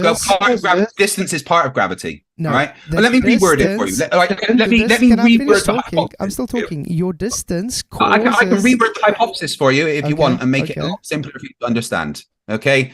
I hypothesize that the change in distance between mass is creating a force that is proportional to the product of two or more masses and inversely proportional to the square of the distance between them. This is a force referred to as the force of gravity. The independent variable. I said the force of gravity, Gravity's which is not something a force. I didn't say it was a force. I said the force of gravity, the same thing as a force of an engine. An engine isn't a force. It creates a force. The force of gravity is a force created by gravity. Okay. Right. So stop manning me. Right. So gravity causes then. Let me finish without you interrupting. So my hypothesis, again, is that there is a force being created that is proportional to the product of two or more masses and inversely proportional to the square of the distance between them. That means the independent variable in this case can be the distance between the two things, the dependent variable being the applied force to the gravimeter. Simple. Right, so not gravity then. It's distance. So that is gravity. That's just a description of gravity. The cause is distance, not gravity.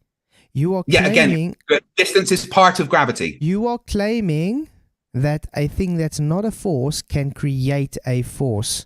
While you are stating in the same statement, it's the distance that causes it. The distance, again, it creates a force that is inversely proportional to the square of the distance between them. Show me a distance creating a force, please. Show me a distance creating a force, please. A change in distance will create a force with gravity. I could show this with a Cavendish experiment. Show me a distance creating a force. A change in distance will create a change in force in the thing that I am talking about right now with submarines. That's not gravity. You're claiming gravity. A distance doesn't create a force. Gravity is a force that is created that is proportional to the product of two or more masses and inversely proportional to the square of the distance between them. That's what gravity is. No, right? Gravity is... That's false. That's not what gravity is. No, that's what Newton's law says gravity is, right? And that's my hypothesis. Newton was superseded. That's what used to calculate that. Newton was superseded by general relativity, mate. No, he's never been superseded. Newton's law still stands. Again, Einstein superseded Newton. No, he never superseded anything. Newton's law still stands. He in fact, take Einstein.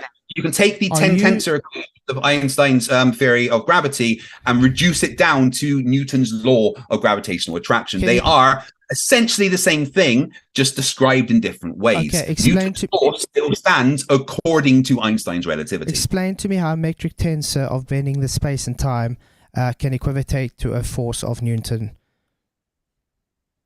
Easy. When space and time are bent because there's a mass there, it creates an acceleration towards that mass, which can be measured in Newtonian physics as a force. You just shown you don't understand general relativity, mate. That's not what a metric tensor does. No, I understand general relativity very well. That's not what a metric tensor does. Congratulations.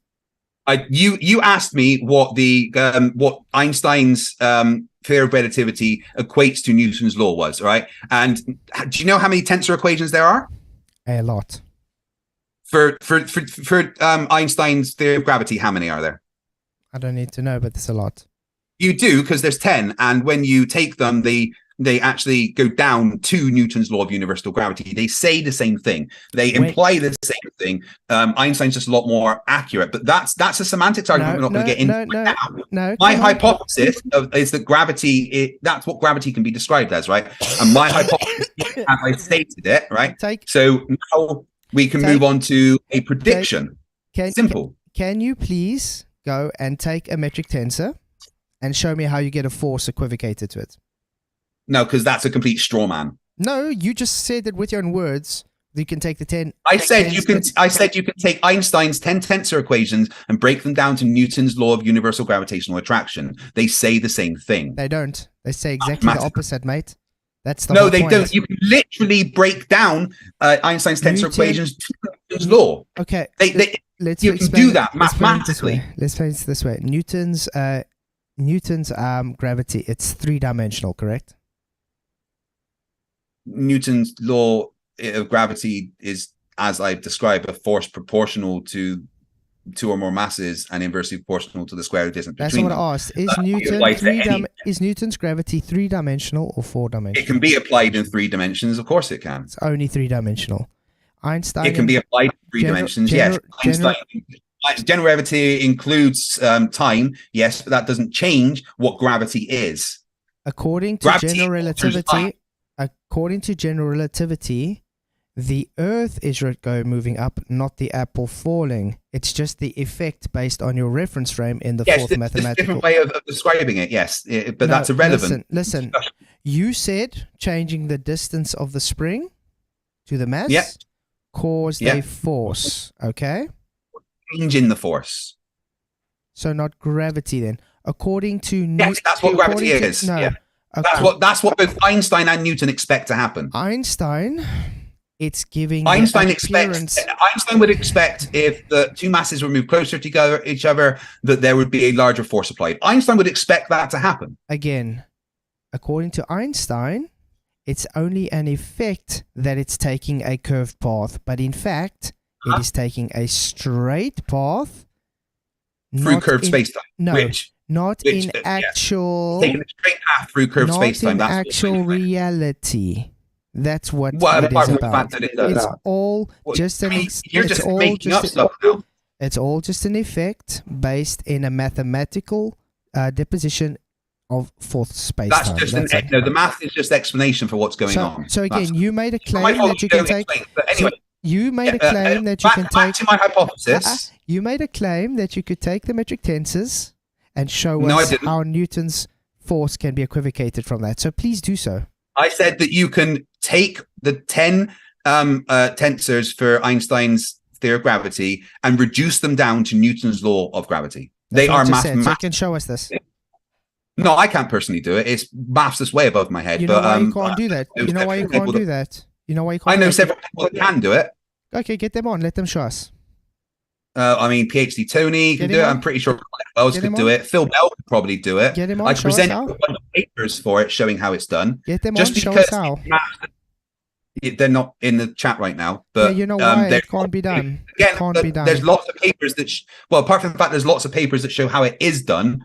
It's something that is done. It's not done. You can just deny it, but it's there. It is. You can literally take Einstein's 10 tensor equations and reduce them down to Newton's law. That's a thing that exists. You can deny it all you want. You do know his tensor equations is just mapping out space and time. That's all it is. You can reduce them down to Newton's law of universal gravitational attraction. No. Yeah, you can. You can nutter all you want, but you actually can. Show me. I'd send you the papers. No, show me. This is the second time tonight you're going to send me papers without being able to show me. It's like you want me to prove to you that 1 + 1 = 2. This is a thing. Anyone can go and look it up right now and see that you can take Einstein's 10 tensor equations and reduce them down to Newton's law of gravity. This is just a thing that exists. I'm not saying that I can do it myself because that's maths that's above my head. Okay, let's say I've only got bachelor. You would probably do that in your. Would you be able to find one citation that shows this then? Yeah, I could find lots. Could you bring up one for us? Right now? You want me to just do some random Googling right now for you? Or I mean, it's not. Reducing Einstein's tensor to Newton's law. Okay, so you can reduce the Einstein's field equations to Newton's law of gravity by using both the weak field approximation and the slow motion approximation. From zoidmedia.com, the Einstein field equation, the derivation of Newton's law. I'll put this up on screen so people can actually see it. There's, like I said, I'm not saying I can do that maths because I can, right? But oh no, I put up the wrong thing up. Here it is. Can you for everybody to see? Maybe make it bigger so we can see. I am. Oh, no, go away. Right, so lecture 14, the Einstein field equation and derivation of Newton's law. So this takes you through the math. Sorry, mate, I can't see anything. It's very blurry. It's not blurry on my side. Yeah, it's like crazy blurry. Can't see anything. It must be the your internet signal then, because I'm perfect on my side. It's showing from your side that it's like that. I honestly don't understand why, because it looks perfect on my screen and on my stream. Okay, I'm not sure why it's doing that. But go on. But this is the maths that takes you down, that shows you the Einstein field equations and the derivation of Newton's law. And it takes you all through. Go up to the. Yeah, so you see, go through actually by metrics, and it takes you through the entire thing of all of Einstein's tensor equations and how they break down to Newton's law of gravity. Craig, Craig, even the guys on my side are saying on your stream they can't see it properly. No, on my stream it's perfect. I'm looking at it right now. No, it definitely looks the same, mate. I'm literally looking at my screen right now. Your whole stream is looking blurry. Guys, is my stream looking blurry? Please tell me in the chat, because it looks fine to me. I'm putting out a 1080p signal. I don't know why. Looks fine. No, my chat is saying it all looks fine. I don't understand. Let's quickly go. That's weird. Ooh, now I'm showing the wrong thing. But yeah, so this paper breaks down, like I said, maths that's over my head. But it breaks down Einstein's field equations and the derivation to Newton's law. But so it's a thing that exists. But do you know what a metric tensor is, though, mate? Paper. It's one of Einstein's tensor equations to for which one there's 10 for this in particular. And a metric tensor equation is something that is generally a transformation in 3D to 4D space. Einstein field equations show how the sources of gravitational fields alter the metric. Do you know what a metric is? In what context? Yeah, of course I know what a metric is. It's like an amount of something compared to something else. It's just mathematical, correct? Well, this is the maths of it. Just like, this is the whole, it's just a theory thing. No, the theory, it just explains it. And this is just the maths explaining what goes on, which has been, this has all been verified via experimentation time and time again. Experimentation? What experimentation? Well, all of Einstein's field equations are constantly going through verifications and experimentation. I could literally send you thousands of papers of that. I don't have them with me right now, but I could constantly send you paper after paper showing how Einstein's theories are being constantly validated, at least up until a point. But you said that there is no, cannot break do you know the law, difference? but that's literally what they do. So do you know the difference between general relativity and Einsteinian gravity? Newtonian gravity, I mean. Do I know the difference between general relativity and Newtonian? Yes, they explain things very differently. The one is just an effect, mathematical, based in fourth dimension, and Newtonian is supposedly a real force in actual three-dimensional reality. But the result of everything that goes on, you weren't correct there. The result of everything that goes on within general relativity is that we can measure a force. And like I've just shown, right? That's the problem. Again, like I've just shown, right, hold on. Like I've just shown, general relativity, the gravity, all behind it breaks down to Newton's laws. All right. General relativity is so much more accurate. Again. But when you break it down, they say the same thing. No, they both say that there will be a measurable force applied at the end. No. That's it. No. According to general relativity, there is no force. It's an effect. Yes, because it's not a real force. It's a pseudo force. It's an effect in a fourth dimension. At the end of it, you still measure a force. In Newtonian law, we can measure a force because of what is going on. It's just the way that we perceive it. Greg, let's put it this way. If you are in a car and you are speeding up, it's got to do with reference frames to another person in another car. You understand? Now, if you got a clock and the other person's got a clock and the one's driving faster than the other, does it literally change the time, or do you just have a perceived time change? Are you talking about time dilation now?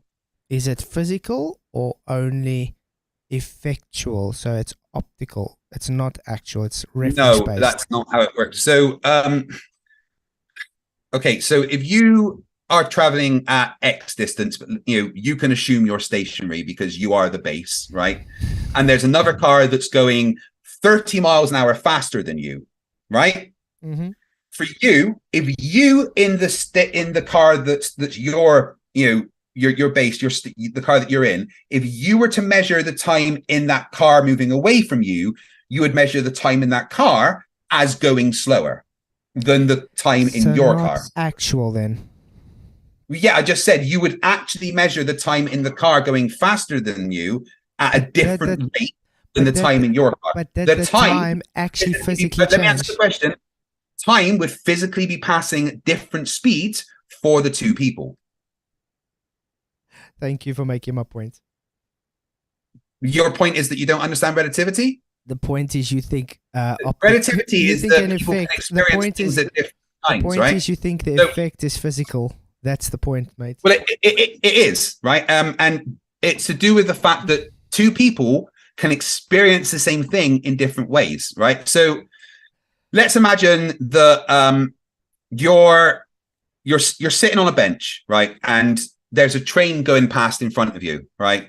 That train's traveling faster than anything you've ever seen, right? It's going along.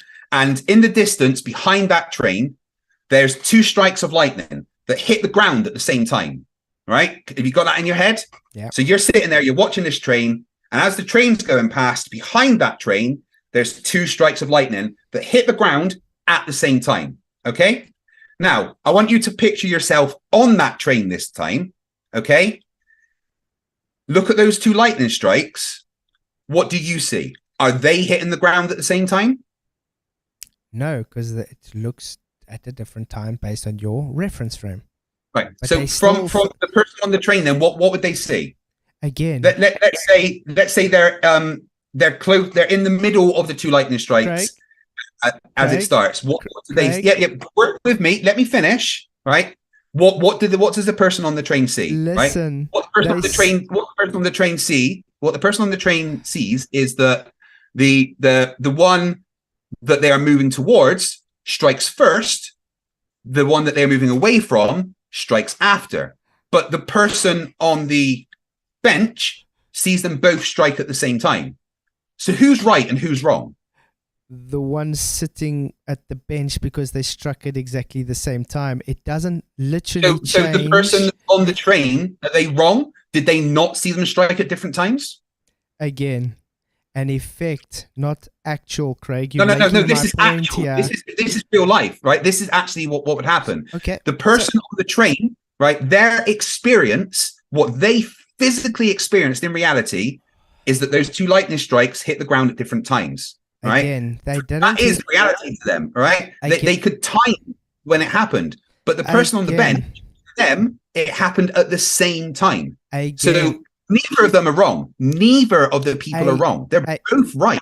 Again, Craig, the person in the same reference frame as when they hit them both at the same time is correct, because he's moving at a net zero as the same as the lightning strike. So the person on the train is wrong. He didn't see that. The guy moving in a different reference frame would see an effect due to his movement, his acceleration. Therefore, it's only are you saying that the guy on the train didn't see that then? Are you saying the guy on the train did not see the lightning strike at two different times?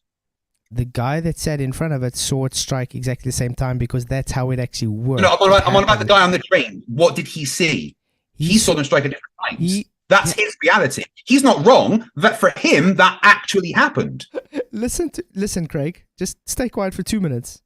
The guy on the train was moving with acceleration, so he has an effect. No, he's not in constant velocity. Not accelerating. Time dilation, and not accelerating. He's going this constant velocity. Okay, whatever. He's moving away from the reference where he's looked at. Okay, so it's time dilation, an effect, not physically changing the times. Now of the lightning strike hitting the guy sitting there, so seeing both lightning strikes. No, it's an effect. The guy on the train, did he not physically experience those lightning strikes at a different time? Was that not what he witnessed? The light coming to his eye, did he not see one, then the other? Have you ever heard of the Doppler effect before? This kind of is the Doppler effect, right? But is it physical, Craig? Is the Doppler effect physical? Depending on the reference frame you're in, but let's stick with this example, right? And it's a simple question. Did the person on the train experience the lightning strikes happening at different times? Yes. Yes or no? An effect, Craig, not a physical... No. It doesn't matter an effect, right? For him, that's reality. Me. He listen. You keep saying effect. Can I finish making my statement? Can I finish making my statement? You just want to talk about what he's seen, what is his reality. Can I finish making my statement? the lightning strike does not physically change its delay because someone observed it with an effect of moving away. So did he not see what he saw? So let's put it this way to you. According to Newton, that lightning strike would hit both at the same time, even if the guy was moving away. Why? Because he's taking physical 3 dimensions. Now, when you're taking with general relativity, Newton didn't take time into account. Correct. Now, when you take general relativity, the guy is moving away. So he's saying, "Look, I observe this effect due to my movement, my reference frame. So therefore, the lightning strike only appears." A keyword here, appears to be hitting at a different time. It doesn't physically hit at a different time. It appears so. For him, it does. For the guy on the train, he could physically time when the lightning strikes hit, and they would physically hit at different times, right? For the guy on the train, he is the one that's stationary, right? And the land and everything is moving past, okay? Because it's all relative, right? But that's the point that Einstein came up with, and that was the difference between him and Newton. Newton, he never really had a hypothesis or anything. He just did some maths based on what he observed. But his maths implied that there was no speed to gravity. There was no speed to, like, all happened instantly, which is why it's not accurate on anything more than like a local level. But Einstein, he realized something amazing. He realized that time is relative. That time isn't the same for everybody. Time for that person on the train was passing at a different rate for the person watching it. Okay. For them, they experience a different reality, and for them, that is reality, right? Okay, and that's why in the explanation of the cars, right? If you were to measure the time in the car moving away from the one that you are in, you would physically measure the time in that car passing at a different rate to the one that you are in. Okay, let's put it to this way again. I'm going to try very hard to explain. That train is physically moving. That train is physically moving away from the observation point. No, the observation point is moving away from the train. So the train is not moving. No, the ground's moving relative to the train. I mean, according to Einstein, Sorry, I'm not talking about general relativity. I'm talking about reality. The train is moving. It's got an engine. It's pushing. Yeah, the train is moving relative to the ground. Yes. Okay, it's moving. Now the lightning strikes are hitting the ground back. Both lightning strikes at exactly the same time, exactly the same point to the person sitting watching it in front of him. Correct? So they hit literally at the same time. Correct? Not for the person on the train, no. I'm talking about the guy sitting there. The guy sitting there, he's going to see them at the same time because that's his. Cool. Listen, so that means it's physically hit at the same time. Now you got a guy, moving away, physically moving away from the observation. Okay? The train is physically moving. And because he observes it with a delay, it means it's an effect. It's not physically changing the lightning strike. But for him, that's physical reality, right? No, and then for he's him, a moron. Then he's a moron. It just shows that you don't understand what relativity actually is. I'll tell you what, actually, I'm going to play the clip that my explanation comes from. All right, so just give me 1 minute and watch this, okay? I need to use the toilet. That's why I'm doing this. Solve the problem. What are you talking about? Close your eyes. Pretend you're overlooking a train track. But this is National Geographic. They're not going to strike us for this, though. Faster than any train you've ever seen. Oh, wow. Now, I might have to clip this, guys. Flying past 2 lightning bolts crashing beyond the tracks at the same time, 100 meters apart. I already know this, by the way. So what? Patience. Now imagine that you're standing in the middle of the train during the exact same scenario. Would the lightning bolts be simultaneous? Of course. Not if light moves at one speed. Close your eyes. Oh, but this is ridiculous. Put yourself back on the moving train and really think about it. Do it, Michele.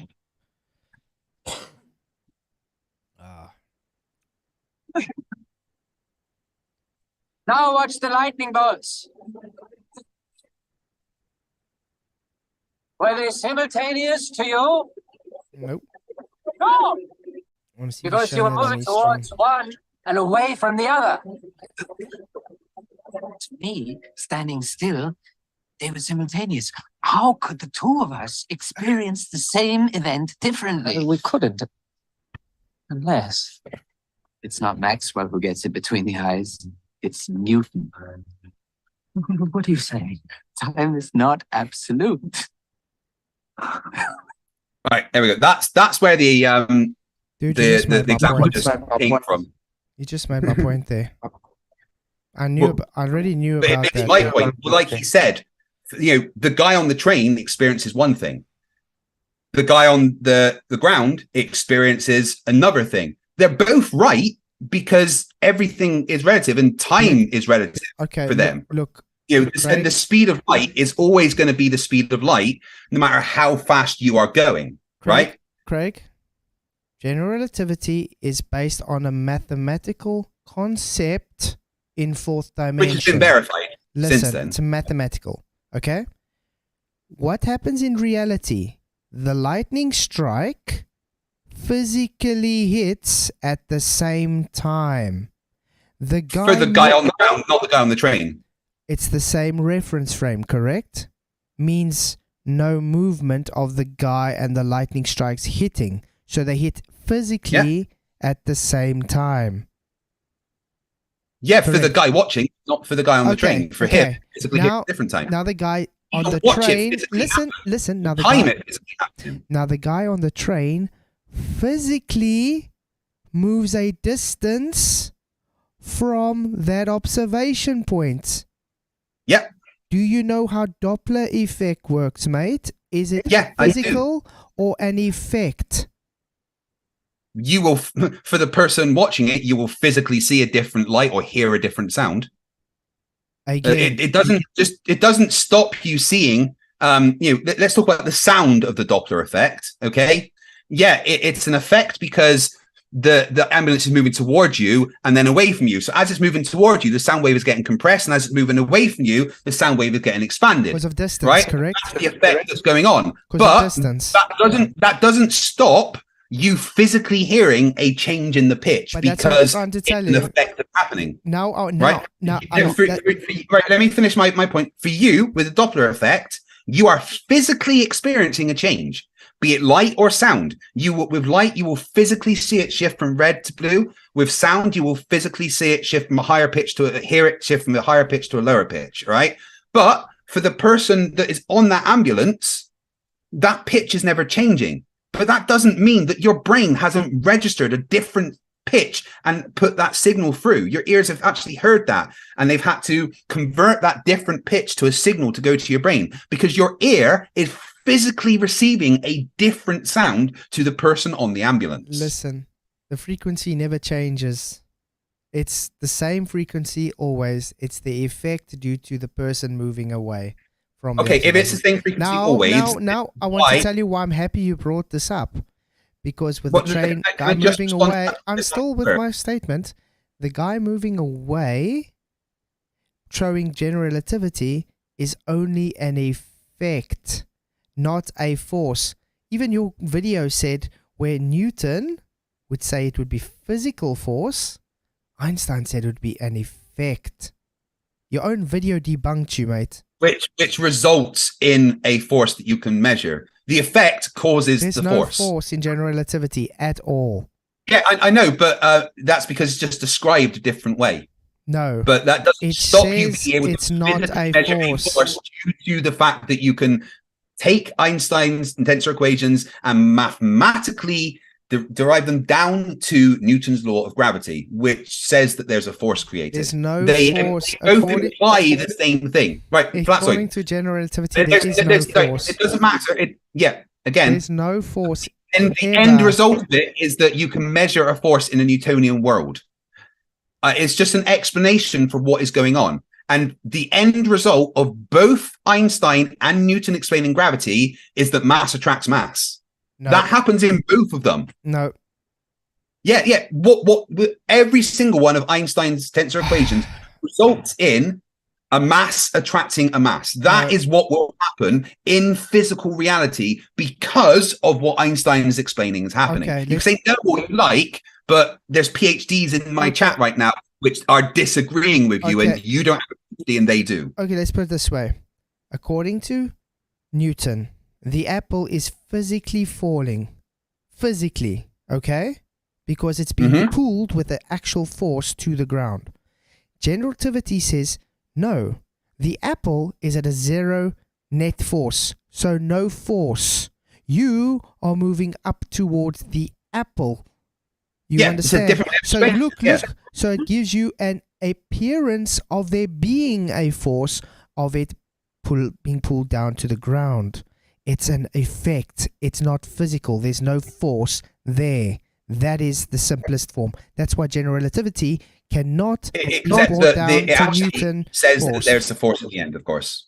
Like I showed you the maths where you can break it down. You can deny it, but you can literally derive Newton's law from Einstein's tensor equation. So, right there. Now, Professor Phil Bell actually wanted to talk to you. Are we happy to open it up to other people at this point? Oh yeah, more than happy. Let me just quickly get my link open in my mouse at work. What I'll do, Flatzoid, is I will make you co-host of this thing, so it's fair, so that we've both got the same powers. All right. I think that's only fair in a situation like this. Just promise me you won't put any porn on. We're good, all right? I don't think we are those type of people, though. No, right. So I have made you the co-host of this meeting, and I think that's fair. If we're doing this regularly, we should both be, a host of the meeting. Okay. So you take the link and just give it out to people. Okay, yeah. So I'm gonna quickly get it. My mouse is giving in. Oh man. I'm lucky. I poured juice all over my mouse, but it seems to be working fine. Okay, so I can just copy that same link. Copy link. Yeah. Message link. I think it's right. Okay, guys. If I click on it, it should be going to. No, it's sending me to Discord. Okay, I don't right. need to go to Discord. Remove. Sorry, guys. I'm just trying to quickly get the link. That's okay. Wow, guys, I just want to say the amount of super chat support is absolutely amazing. If you specifically have questions for Flatzoid, try and tag me in it if you can. Even if it's not a super chat, I'll still try and get it to him. Yes, Colin, I love using Logitech stuff. Okay. Okay, guys, I've put the link in there for you guys. If you guys are wanting to come and talk, the link is there. And yeah, please do send the super chats if you just want to ask anything for Craig that you're not wanting to come in. Did I close my notepad? No. Oh. Okay. Tony Whitcomb did send a super chat a while ago, and I seem to have closed my notepad. Do you not have it pop up on your on your studio? No. I just put on the notepad. So I find this a lot easier. I'll show you. Like, I just have mine on here, so I can just read them off as they come. Oh, activity. I can do that. Yeah. I see my camera has gone off now as well, guys. I see my camera has also gone off on my stream. Probably my phone went dead. Let me go to my stream. So anyway, yeah. Full Bell, I'm more than happy to talk to him. Yeah, I'm just getting him the link now. Give me 1 sec. Shots. So yeah, guys, if you want to come in and chat, please hit that link. Or if you want to send a super chat, if you just want to ask without coming in, you can do so. There we go. All right. So I've posted the link in the chat and I've sent it to Phil Bell. If you guys want to come in and have a chat with Flatzoid, ask him any questions, call him names, point out he's got a big forehead or something. I don't know. Hey, I can't argue. Look at the size of my forehead. Or 5 head, as my wife calls it.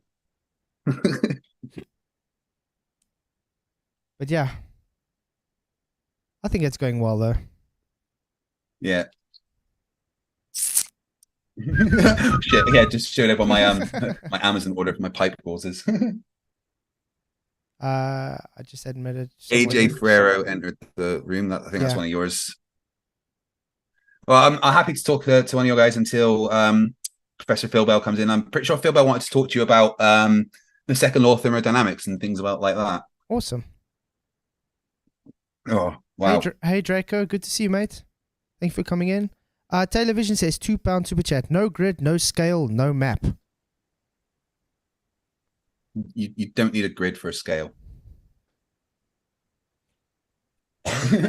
Hey, Draco. Can you hear us, Draco? Let's see if he's still connecting to his mic's on.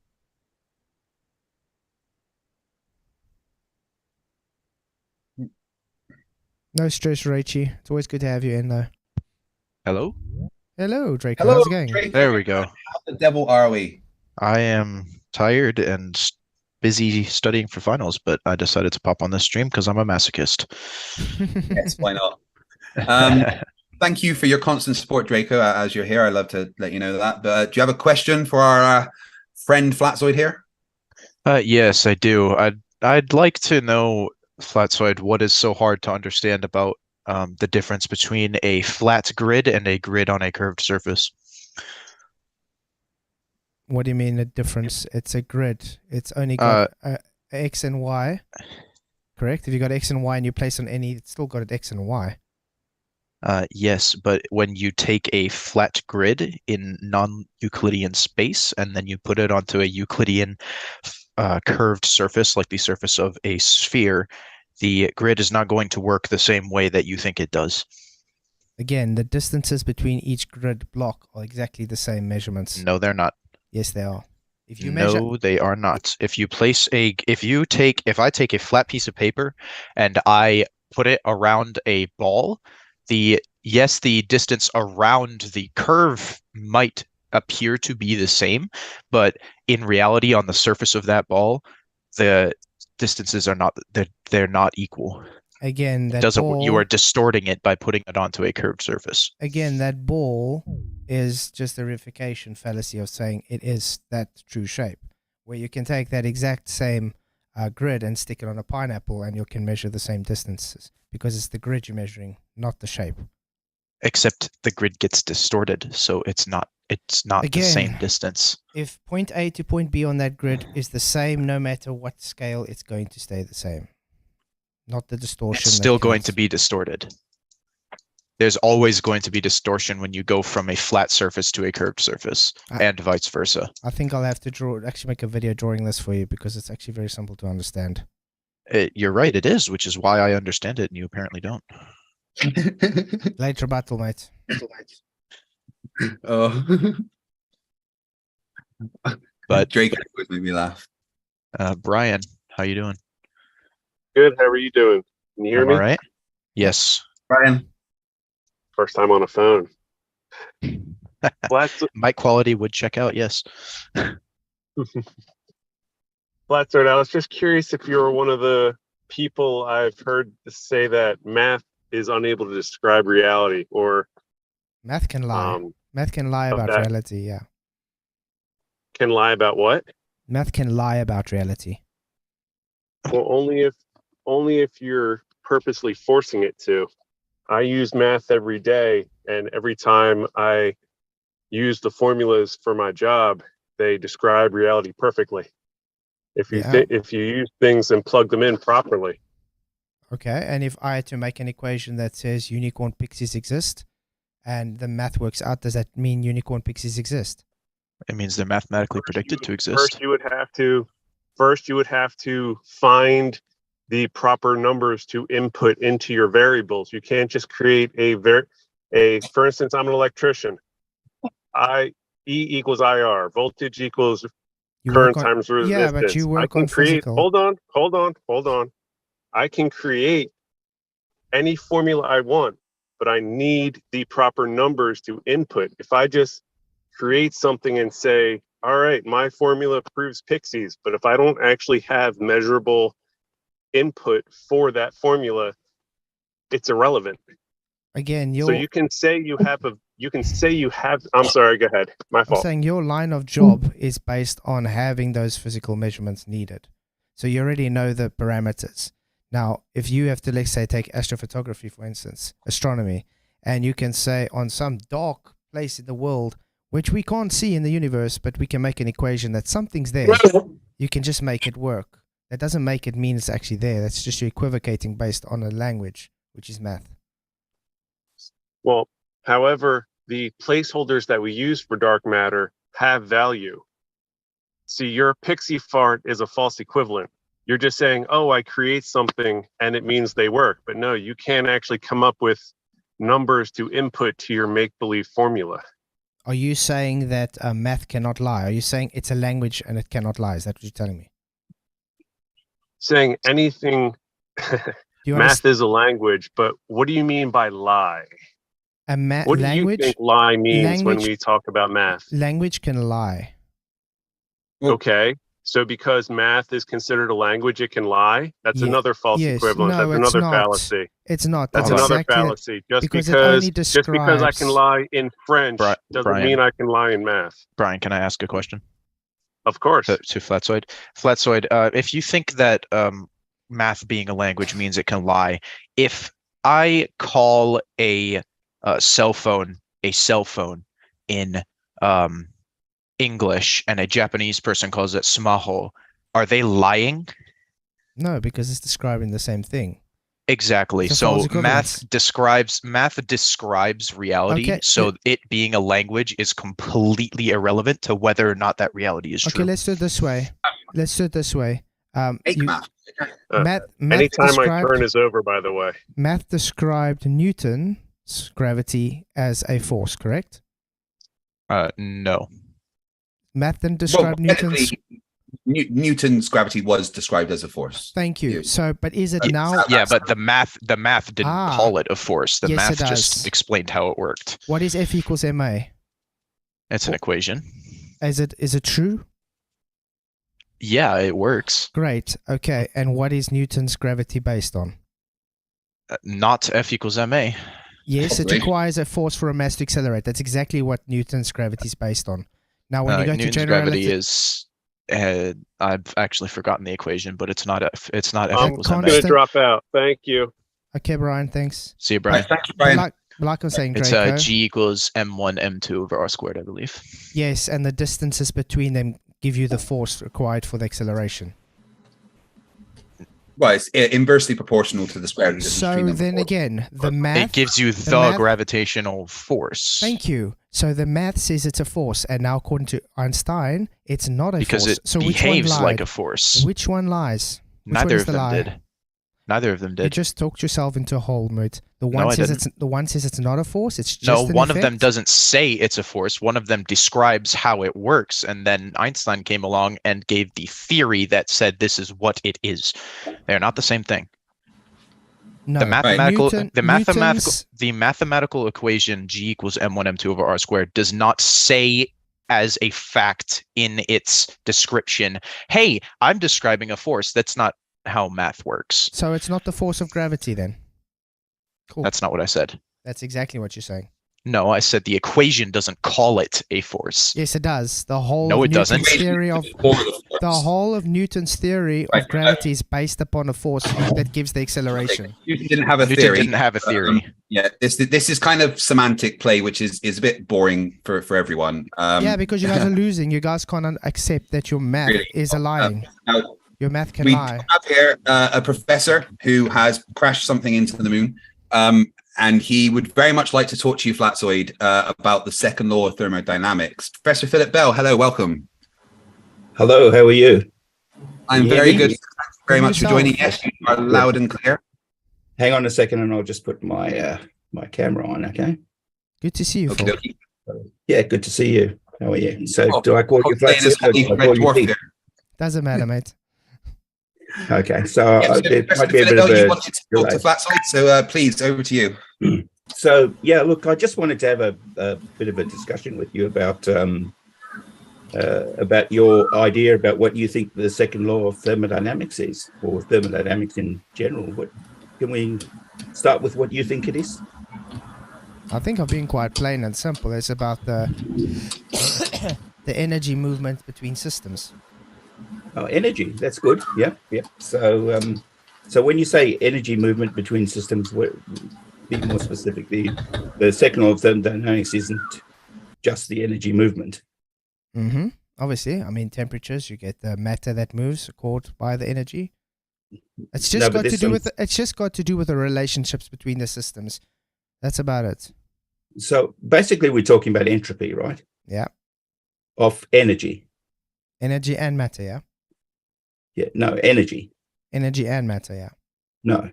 You think is gas matter? Okay. Is gas a matter? So is gas so a matter is affected by energy. Yes, by heat. Thank you. So making my point. All right. Okay. So so let me share my screen so we can have a bit of a lesson on this. I'll turn that on 1 sec. Okay, you should be able to screen share now. Okay. And I'll just plug this in so I can draw.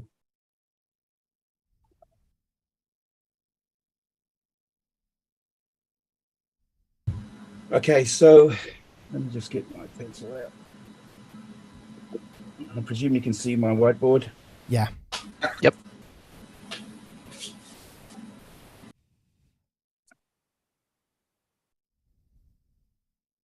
What do you think that means? It's a bit, sorry, but the writing's pretty hard to do. Over the temperature, yeah? Yeah. So what do we got? What do you think Q is for? The energy over the system over the temperature. Q is heat energy, okay? Mm-hmm. Heat energy. Yeah. Okay, this is very hard to write with it's difficult, yeah. Should this not be delta S? Okay. So yes, that should be delta S, yes, correct. And also we'll have the delta change in delta. Okay. So we're talking about heat energy, all right? So now your entire premise about why that space, because you call space fake. Do you do that? What it's been represented as, yes, fake. What do you mean it's represented as fake? If you have a separate system, the gas you breathe will fill the available space. Well, why should it do that? Because entropy increases. Gas always moves to fill the available space. That's how gas moves. Can you describe what means separate system? If Earth is let me have this discussion, okay? And then you can come in. Let Phil Bell finish this round, then we move on. Okay. Okay, all right. I'll just unhook this just for now, okay? Okay, let's see. All right, so your contention is that that space can't exist because the gas on the Earth would move into this space. Is that right? Correct. But we have a gradient already, don't we? Which comes after the pressure. So in other words, so no, let's just go through the questions one at a time. So from the ground, between the ground, but you're jumping from point 1 to point B. You can't have delta without already having the pressure. Between the ground and let's say 100 kilometers, there's a pressure gradient. Yeah, in the same system. Yeah. Okay. In fact, there's a pressure gradient indefinitely in the same systems. Yeah, but according to a globe, though, it's two different separate systems. What do you mean? It's two different separate? It's an open system, the Earth, inside the universe, a separate system. No, I'm just talking about let's talk about the space between the ground and let's say 100 kilometers. Same system. So you have a pressure gradient. Yeah. Okay. What? So Keith, when you as it gets higher and higher, the pressure at the ground is around let's in imperial units, let's say 14.7 pounds per square inch, about 101.3 kilopascals. Mm-hmm. Okay, and the pressure in imperial at about 100 kilometers is like 0.0004046. Yeah, I understand. It's just the gradient's getting amount. Less. Yeah. Yeah. So why doesn't the gas at the ground rush off to the where it's a very, very low pressure? Because of gas behavior in the system. Which On the gas surface, behavior? most of the conglomerate of gases is at the bottom, where the Sure, but larger why doesn't it surface. rush up there? You want me to answer, but you want to talk over me, because Okay, the go ahead. larger surface area to hit, you got more collisions because you got more to hit off of. It's as simple as that. It's simple. It's literally, you got more to hit off of with more amount of gas to hit off of, and the temperature inversions. That's about it. The higher you go Sorry, up, the wider the area. The That is a less you- tasty word salad. The higher So you go, let me do this. the higher you go Sorry. up, the higher you go up, the less you have to hit off of, so you have less collisions, and you already have the less amount of gas for those collisions to happen. So, aka less pressure. No, but tell me, why doesn't the gas just rush up there? You Because didn't it's the explain same why the system. gas. I just did. It's called gas behavior. No, but you just said the word gas behavior, but you didn't tell me why. Let's talk about gas Avogadro's behavior. law, Dalton's law, Bohr's law. Which one you want? Charles Okay, Dirichlet's law. Dalton's law is called. Do you know what Dalton's law is? Yes, it's the it's the conglomerate law of the gases. No, it's just simply equal pressures. Yeah, The It's all equal conglomerate of pressure. the gases. It's nothing to do with what you're talking about. Or It what has we're both everything to talking do with about. it because it's the mixture of gases in the same system.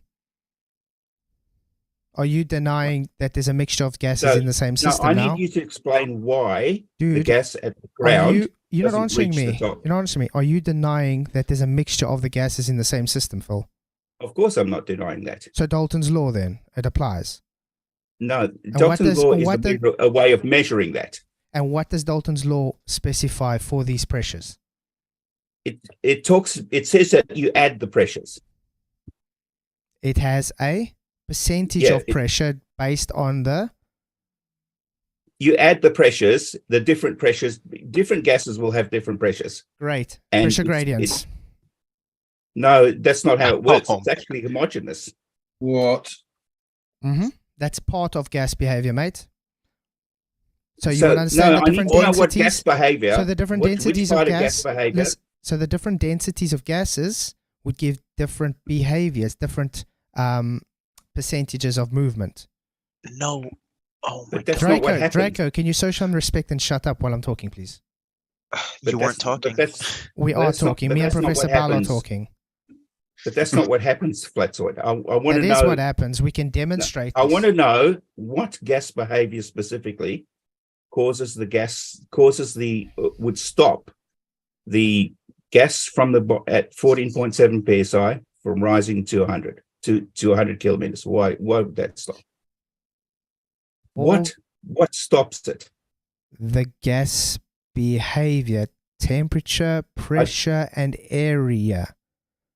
They all intermingled with each other. They are together. You know, like you got your ideal gas law for a reason. Yeah, the ideal gas law applies in small containers, so it wouldn't apply to the atmosphere. Your atmospheric gradient actually relies on the ideal gas law with a Boltzmann's, with a Boltzmann's constant. No. Yes. What's Listen. the Boltzmann's constant? What's Boltzmann's constant, Phil? Boltzmann's curve is a way of describing energy compared to the amount of particles. Thank you. So the gas, the amount How of did gas that work? due to the area and the temperature change gives you your pressure gradient. Thank you very much. No, it doesn't actually. Phil, Okay, you literally just saying "nuh-uh" while I'm explaining it to you over and over in You different didn't ways. explain it. You didn't explain it at Okay, all. what is temperature and I need to know pressure? the actual. Is No, pressure? stop for a minute. Let me finish. What stops a particular gas particle from going from the ground to 100 kilometers? Let's take a particular gas particle. What stops it?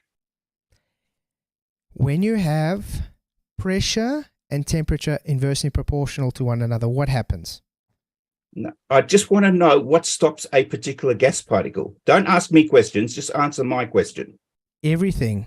The area is expanding, so the volume is expanding. It's losing pressure. It's losing temperature. Therefore, it cannot have enough collisions to have a higher pressure. It's losing kinetic energy. Would you agree with that? gas loses kinetic energy on an atomic scale. There is another scale. Molecular, yeah? Molecularly. Yeah, okay. So in other words, if it's very hot, it's jiggling around a lot.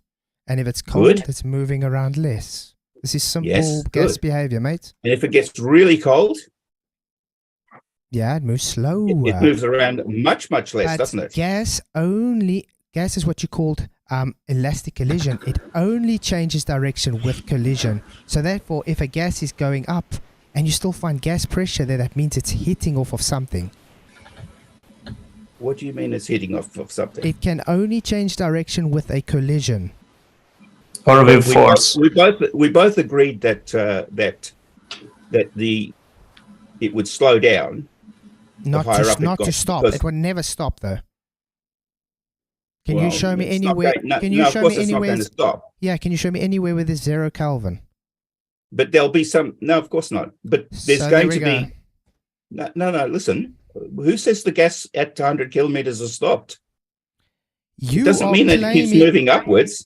It can move in all directions, can't it? Yeah, that's what gas does. It's gas behavior. It moves in all directions constantly. Right. Good. So the gas that's at the bottom, let's follow a particular gas molecule, would lose its kinetic energy as it goes up. Because like you agree, it gets colder and colder and move less, right? Moves less moves less, but it still goes the same direction constantly until it hits until it has another collision. It can only change direction with collisions. It's elastic collisions, mate. No, but eventually it'll get to the point where it just doesn't have kinetic energy to get any further. False. We just said that it can never reach 0 degree Kelvin, so it can never reach a point where it will just stop moving. I didn't say it stops. I just said that to a point. Let me show you a picture, okay? Let me share something else with you. Okay, and then we can discuss it in terms of this. Okay. Just 1 second.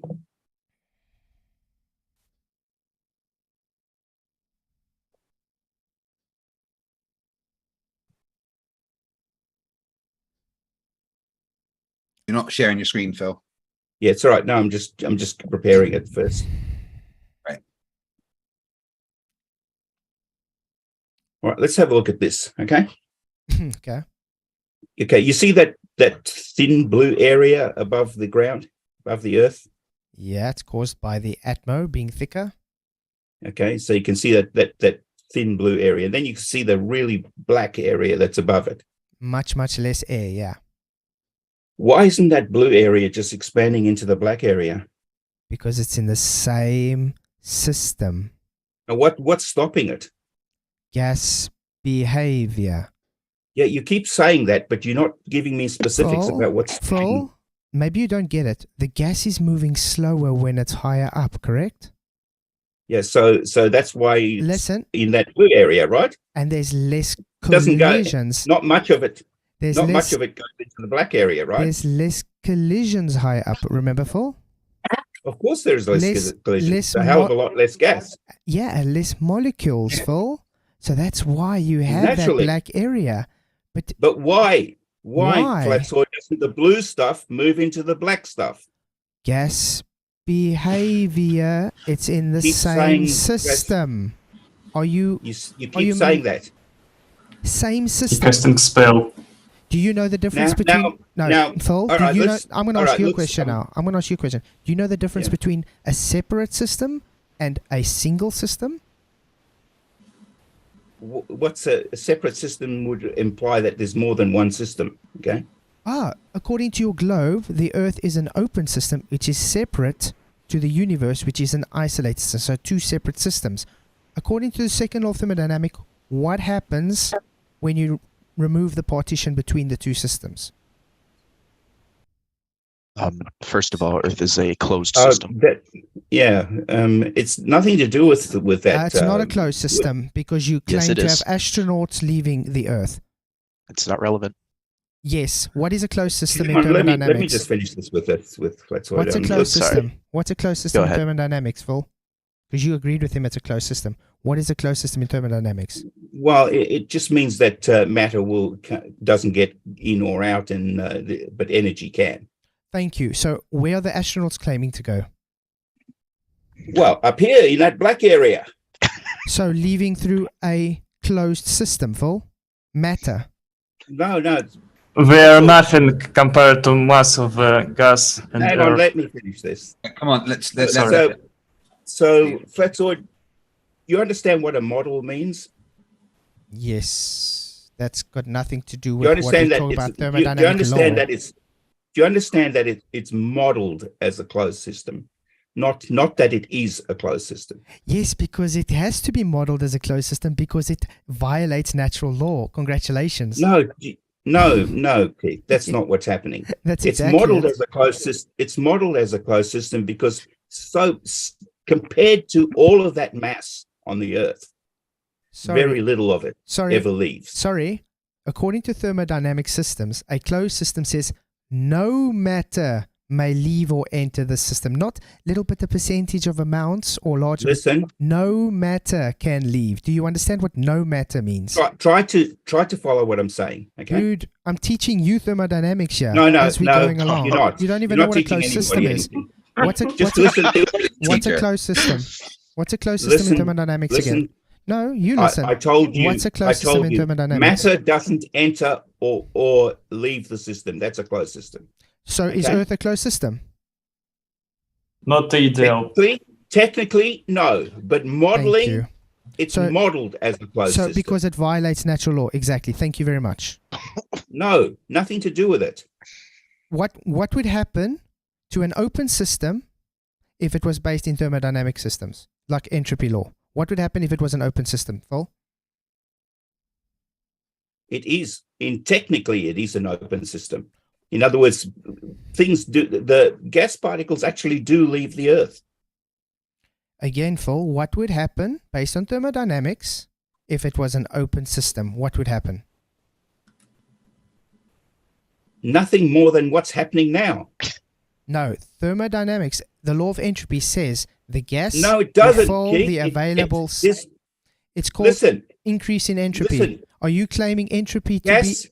Are you saying entropy is bunk? Are you literally saying entropy is bunk here? entropy is to do with it has got to do with the entropy of energy. Okay. And gases. Have you ever seen have you ever No. gone... What? Ooh, I can bring you up actual It's got to do with the energy. classes from MIT talking about gases and the kinetic energy in I've thermodynamics. seen what you got, and what you're looking at there, Keith, is a model. No, thermodynamics is not a model. It's a Okay. natural law. Do you know the difference Related between to a energy, model? not matter. Gases are matter. Do you know what the All difference? Do you know what laws the are models. Do you know what the difference between So, natural Keith- law and models are?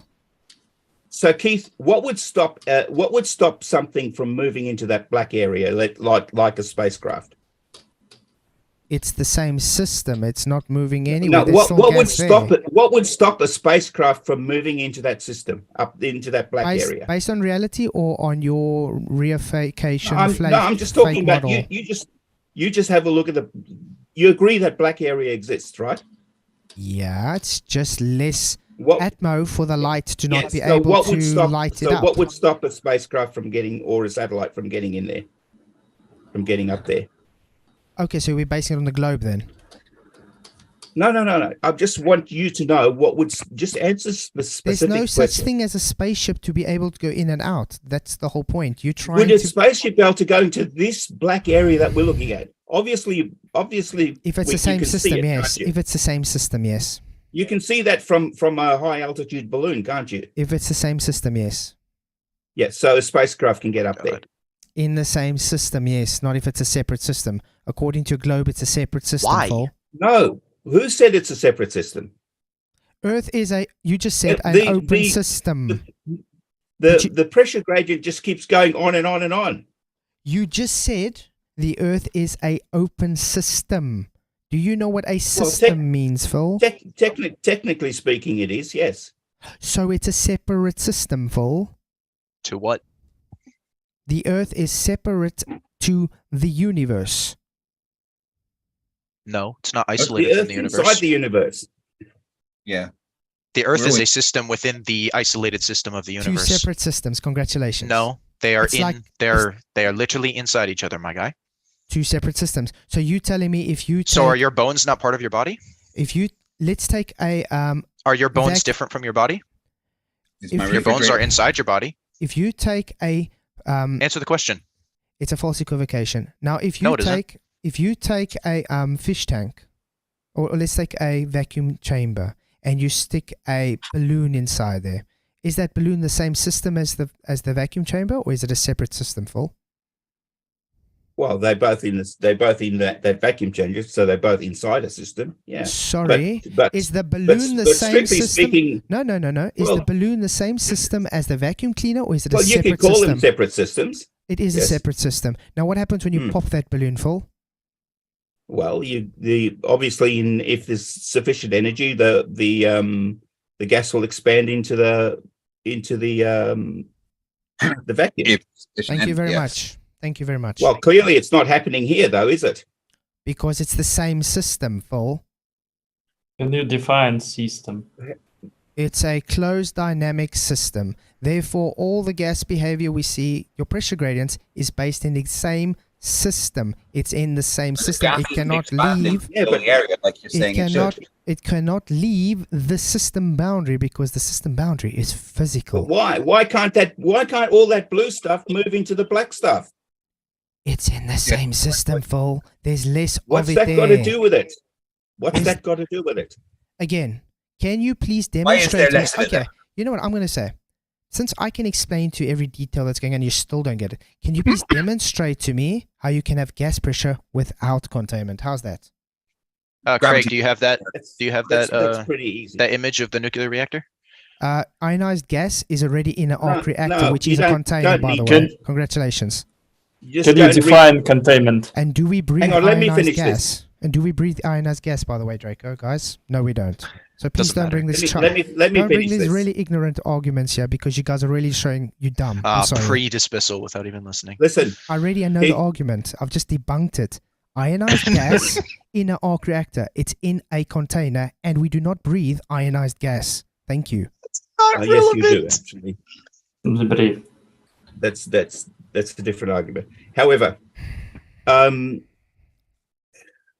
lost my train of thought now. And by the way, guys, I can't go on too long. I'm sorry, I've got Phil. work in a few hours. Okay, how long have you got? Maybe another half an hour. Right, okay. Okay, so let me see. I'm waiting for you to show me how you can have gas pressure without a container. Okay, good. All right, well, that's pretty easy. Go and read a barometer on the wall. A barometer is a container. A barometer is a container. Try again. Is that the same container as the Earth? Is it? No, it's a different system.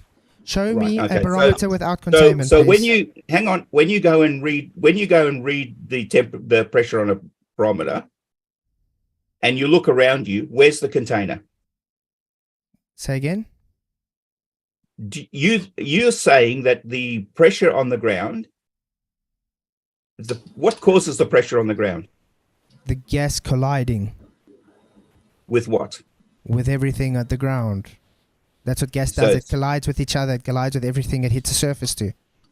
What causes the pressure then at say 10 kilometers? When you take a barometer at 10 kilometers, you got a surface wall to hit the pressure, to measure the pressure, correct? The gas is there. Well, the gas is there to hit off the barometer. If the barometer wasn't there, would there still be pressure? Yes. Well, what's that pressure caused by? The gas colliding inside the system. Other gases. With what? Other gases. With what? Other gases. Which gases? A mixture. Dalton's law, remember? It's a mixture of gases, mate. Okay, and why are there less gases up at higher altitudes than lower altitudes? Because you little children don't understand. With area, your pressure decreases. With temperature change, your pressure decreases. Yes, it decreases homogeneously. So you morons don't understand the same system has pressure gradients. Now, I'm asking you to show me a demonstration. Why does it have a pressure? Last time. Demonstration of gas pressure without containment, please. I've told you. That's a straw man. That's a straw man. We don't claim there's no containment. Yes, you do. You claim it's an open system, so therefore no containment. It's a technically open system that behaves primarily like a closed system due to this little tiny force that we call gravity. So gravity is not a force, and gas cannot be held down by gravity. It is an Gravitational force. Show me Clearly gravity. something's holding that blue stuff down. Show me gravity holding gas down indefinitely. Please go ahead. There you go. There's that picture right there. Right now in the picture. No, Yeah. show me a demonstration where gravity Well, that's is Walk holding outside. gas Are you down. breathing oxygen? there. If so, there you go. Maybe you Look don't. at the picture. Okay, listen here. First of all, maybe you don't understand what demonstration means. You pointing to the sky. Let's demonstrate. That's a demonstration in front of you. No, you A pointing. photo is a For demonstration. fuck's sakes, let me talk, you moron. You're pointing to the sky. You're pointing to the sky and having a belief that violates natural law because your contradictory doesn't. statement to show that doesn't mean it's a doesn't violate law. demonstration. Show me an actual demonstration How where you can have exactly? gas pressure This without a photo. container. Thank you. That's Clearly, not photo. clearly the Gas pressure by a That's- container. that you know that photo you're showing. You know what Yeah. that's proving? It's a pressure gradient inside a contained system. Thank you. Why very much. is that gradient there? Because I Yeah. explained that gas behavior, you morons. Do I Gas have to behavior. say it in Chinese? Gas behavior. There Gas- is absolutely no reason at all in a homogeneous system without some kind of outside force for gas to just naturally settle at lower altitudes than higher altitudes. None at all. Okay, You have know to what? explain why that happens. Oh, you know what? I'm not going to say anything, Craig, until these guys demonstrate to me gas pressure being held down So you're avoiding indefinitely. Oh, Have a look at the, okay. have a look at the without photo. container. Have I a see look at the photo. demonstration. We don't say there is no container. Gravity is the container, and we can demonstrate gravity exists. I'm waiting. The pictures. looking at You're waiting for evidence that's not going to exist because that nobody claims that that's the case. You claiming it's an open system. That, straw man to you. are you guys We're not claiming- going to prove so you straw man guys- to you. Okay, so you guys not saying gravity doesn't pull gas Gravity down. is not a rigid container that stops anything and everything from Are leaving. you That's claiming- why it behaves like an open Are system. you claiming or not that gravity pulls gas down or not? It does. Anything Why with do you think mass. that blue stuff is there? Demonstrate. No, I want a demonstration. Yeah, look at the pressure photo. gradient outlet. There's your demonstration. No, that photo proves we're in containment. I want you to No, demonstrate. it doesn't. No, it doesn't. It shows you, Guys, have you it shows realized? you a bunch of blue stuff being you held guys- down. Why isn't that blue stuff moving up into the black area? Have you guys realized these guys have not been able to show an Where's the- actual where's the demonstration? container? Where is the barrier? What barrier is stopping all that gas from just going into space? I'm sorry, the burden of proof is on you to show us gas pressure No, being it held isn't. down without containment. No, it Into isn't. gravity. That's not. We don't have to prove that's that the because straw we man. don't claim that that's the case. Okay, We let's don't- take yeah, we let's don't take a fish demonstrate. tank. Let's take a fish tank of sulfur hexafluoride. It's a very dense gas, correct? Mhm. Why does it still disperse with time? What would happen if you made it minus 63 degrees thing? Would it Wouldn't disperse disperse. then? It disperses at all. It can only stop dispersing. No, at no. 0 If it degree was Kelvin. minus 63, if it was minus 63 degrees, it would not disperse at all. No. Show us. Why? Show us. Well, because it Well, goes I to can't- liquid. The Is first it- claim. This Yeah. No, it doesn't go to liquid. It'll Okay, still then stay a gas. Then it will still disperse. Yeah. Stays No, more it dense. won't. It's because why you said before, not sufficient kinetic energy. Yeah. Sorry, Right? Paul. There's a relationship Paul. between kinetic energy Paul, and Paul, temperature. sulfur hexafluoride will always disperse. It just takes longer to disperse. So I've got an idea. Since you made It this depends idea, on the temperature. sorry, you made this claim, Phil. So I'm going to tell you this: go to your video, go to your channel, do this, this, and keep it indefinitely unlike that. Let's see if it's not going to be able to disperse. Go ahead. If we kept it like 63 degrees, it wouldn't disperse ever. Show us. Show us. This would be the first in It history. won't. Go ahead. Show us. Make a claim. You make a claim, you can back it up. So show us. That will be a brilliant You first demonstration. make a claim. Oh, I wait. Show us. Well, how can I To show show, you? in the- to show you now? what? That insufficient kinetic energy stops I something can- from leaving? Show us how you can do that. Sulfur hexafluoride at minus 60 degrees stays in the Easy. fish We tank already know indefinitely. the boiling point. We know the boiling Just point. look at of the sulfur boiling point of hexafluoride is sulfur negative hexafluoride. 64 degrees Celsius. If So- you bring it down to negative 63 degrees Celsius, it's going to be in almost a liquid. It will not be moving fast enough to just disperse as a gas. So it will disperse then Right. with time. It just takes longer.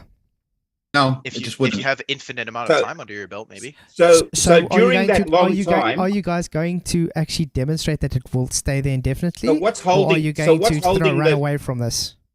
So what's holding all that stuff in for however long it takes? What's holding that sulfur hexafluoride in that container?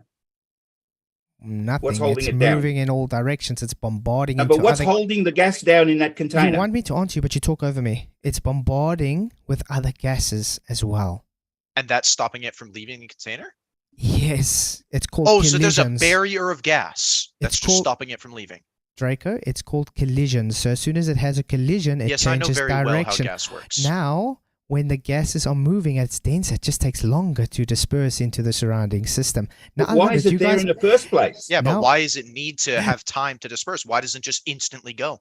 Okay, so again, What barrier's there? you guys made a claim. We've all heard it. What's the barrier? They're You going to first do us. make a They're going to claim. show What's us a the barrier? demonstration. They're going to make a demonstration showing us Answer that the you can have question, sulfur Flatzoid. Where's the hexafluoride barrier? in a fish tank hold down indefinitely. Remember this claim. Answer the question, question that- Flatzoid. that I What asked- barrier Okay, I got a is super chat. stopping I the got a gas from I got leaving? a super chat for Craig. Thank you, Godzilla, very much for your $5 for it. It says, Craig, serious question. Which came first for you, breathing or lying? I mean, you're such a lateral. Well, I don't lie, so it's not my fault if dumb people think facts are lies. Okay, but again, thank you very much for the super chat, Godzilla. But yeah, so guys, you made a claim.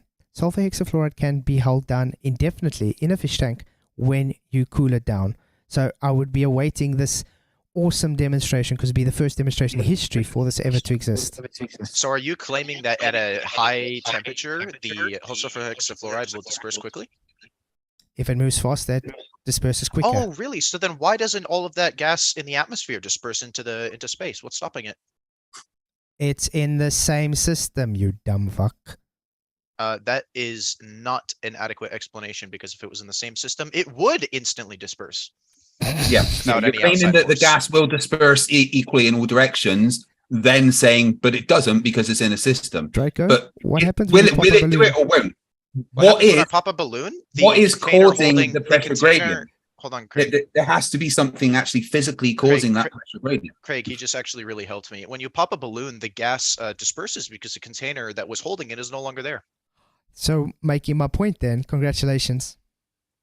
So, How? if the Earth Where is contained... what is stopping that gas from leaving right now? So, if the Earth is contained, please explain to me how it would disperse into the surrounding system if it is contained. Because gravity is not a perfect rigid container like the walls of a balloon. And in fact, even the walls of Again, a balloon you are not a haven't perfect shown rigid container. you haven't shown gravity holding down gas indefinitely. We have.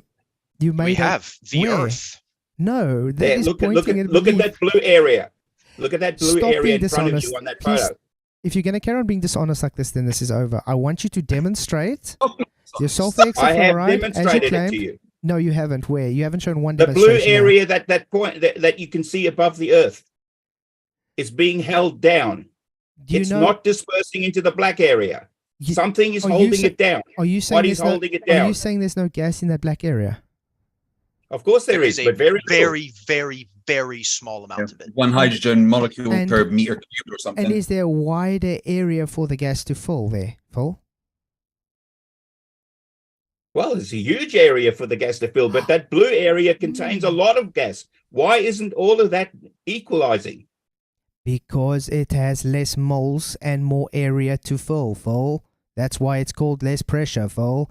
Now again, you guys but made a this- claim No, you can because it should demonstrate be gas pressure equalizing to being have held no down gas indefinitely by anywhere. gravity, so please provide this demonstration. Something- According to your Something claim, is stopping Flatzoid. all that blue stuff from moving into the black area. What? Gas behavior in the same system, full.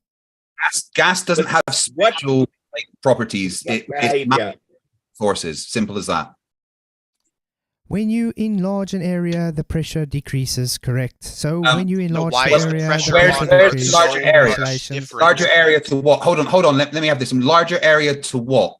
The area is the same at all points for the atmosphere. Where does the gas originate on Earth? Gas doesn't originate anywhere Yes. on Earth. Yeah. It's always been here. Oh, so, okay, so Yeah. it just pops out of thin air. Is that what you're saying? No, it's always No. been here. It's always been here. What happens with photosynthesis, guys? It takes in one gas and photosynthesis is energy from the sun to make sugar. Yeah, it takes in carbon dioxide, uses energy Yeah, from the sun you- to Okay, you- create and sugar. last time I release more checked, gas. the tree You don't is need not 100. photosynthesis, And last time I checked, the tree is not 100 kilometers in the sky, correct? Yeah, but they're not giving out any more gas than they take in. It's like you breathe in carbon dioxide and breathe out oxygen. You're not like adding extra gas to the area. There's not more gas because you're breathing out.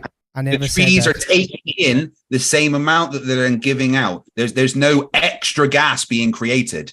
I never said that. Where's the conglomerate of the gases? Where's the conglomerate of these cycles of these gases, Craig? Where's the conglomerate of these cycles? That's not even a question. What? Has any meaning? Well, he's going off of on what area on Earth is there most amount of gas? Closest to the there is more gas at the bottom because there's a pressure gradient because of gravity.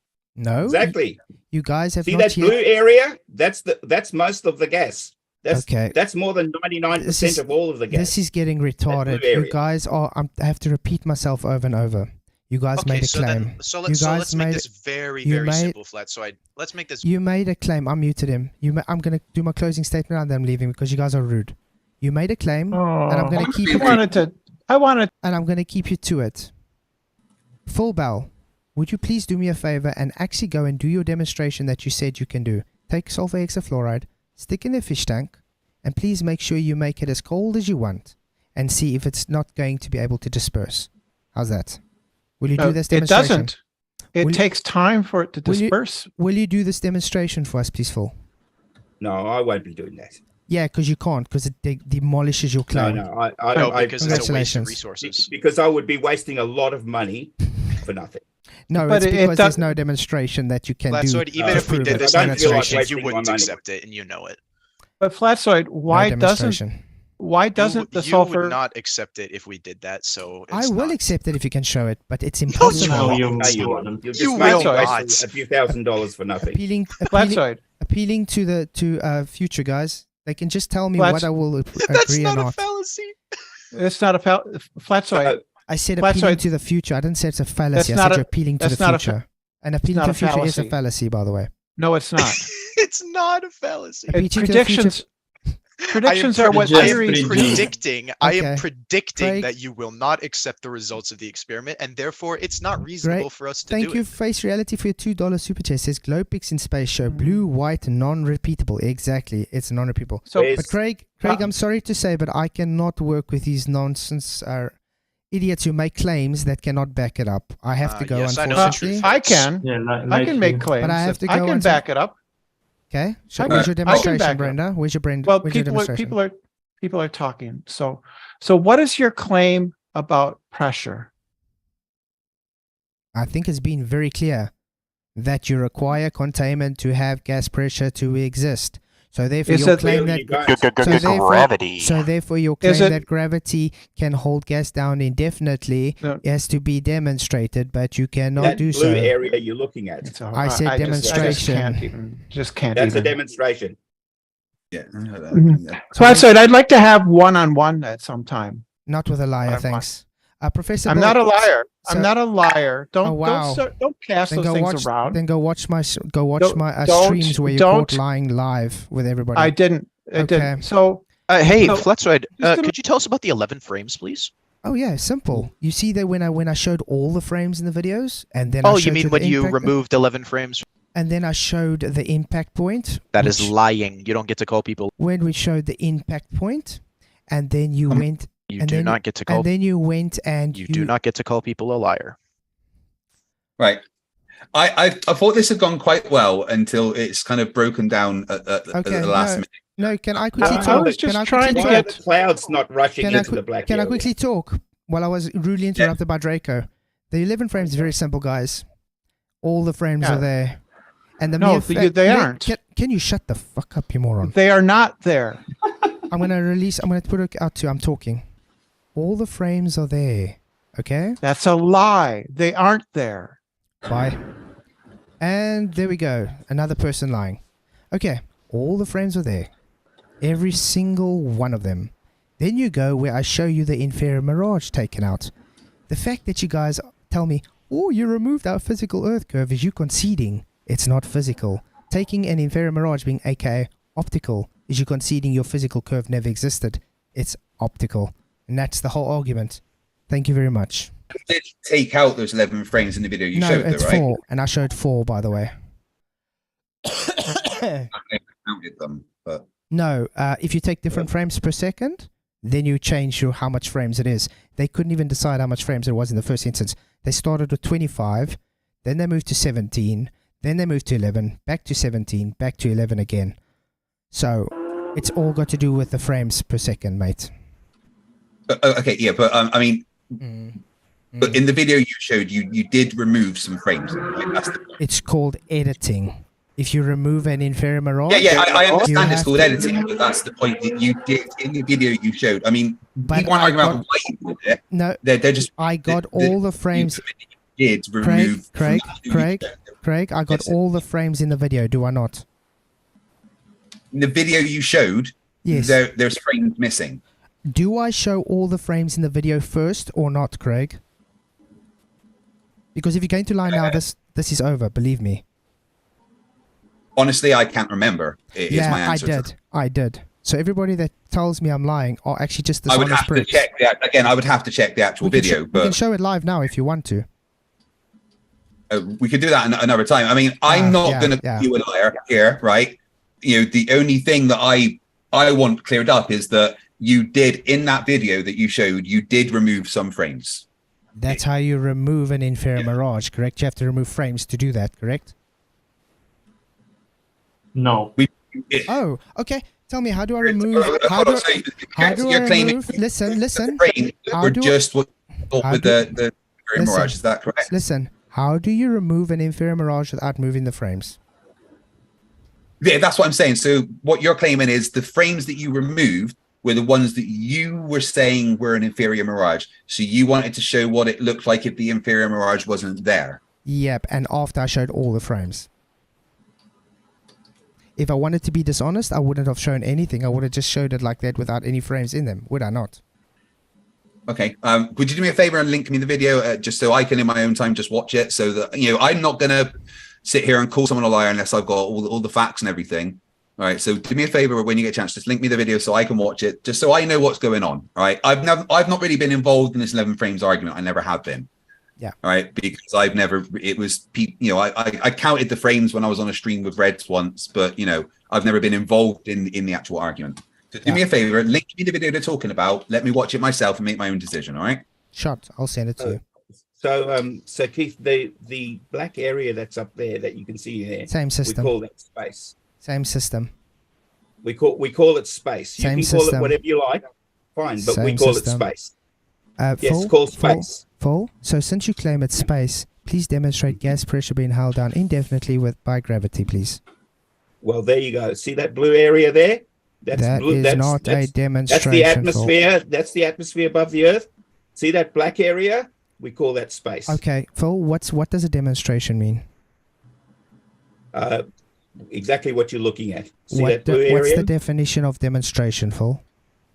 I'm demonstrating it to you by this photograph. What is a demonstration, Phil? What's the definition of demonstration? I'm demonstrating it to you by this photograph. Okay, just like you. So since he's how would I physically demonstrate something to you when you're in South Africa and I'm in Australia?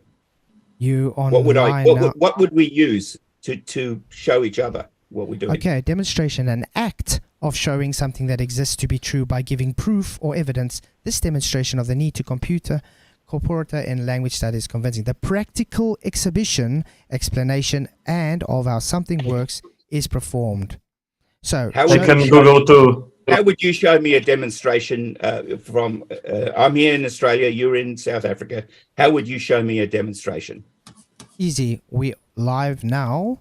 You can go or you can do one on your channel and record it, and then we can watch a physical demonstration happening. So I'm going to be looking at photographs, right? A video footage of the gas being held down. Just show Mr. Sensible's video of the pressure decreasing as the thing goes up, showing it being held down by gravity. Pressure gradient in the same system. He made a claim. Professor Fulbell made a claim that he can take a fish tank of a sulfur hexafluoride, he can make it minus 63 degrees Celsius, and it will never disperse into the surrounding system. So that's a claim that I would love to see. Thank you.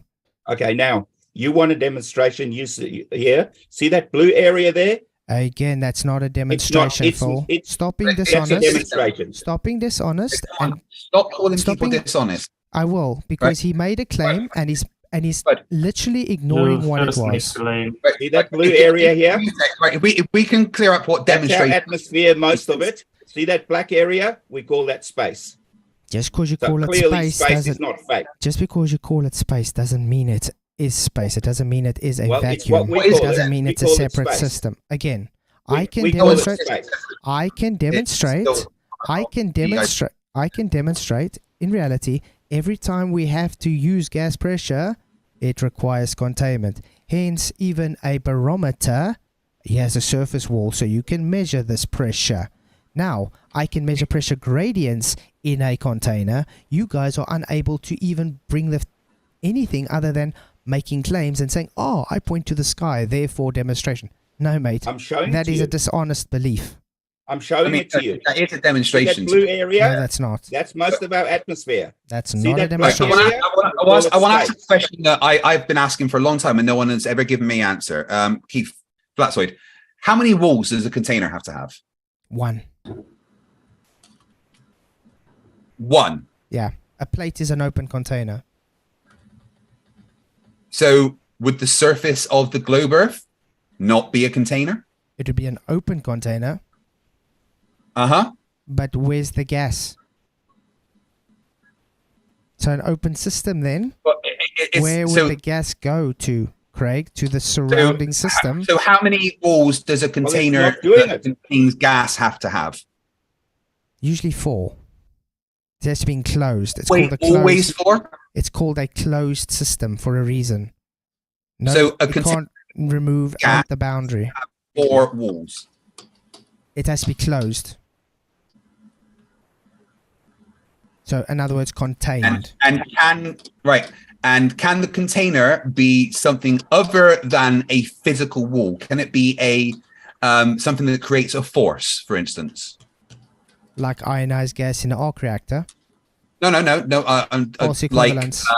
Like using I'm not talking about that. Like sound waves to capture sound to capture gas in a certain area, or to levitate fluid, or and hold it in a particular area. That I can hold gas or a liquid in a particular area using a force like sound waves. Force holds things. Force hold things. Yes. Yeah. But that's not what the thing is that's claimed on your globe.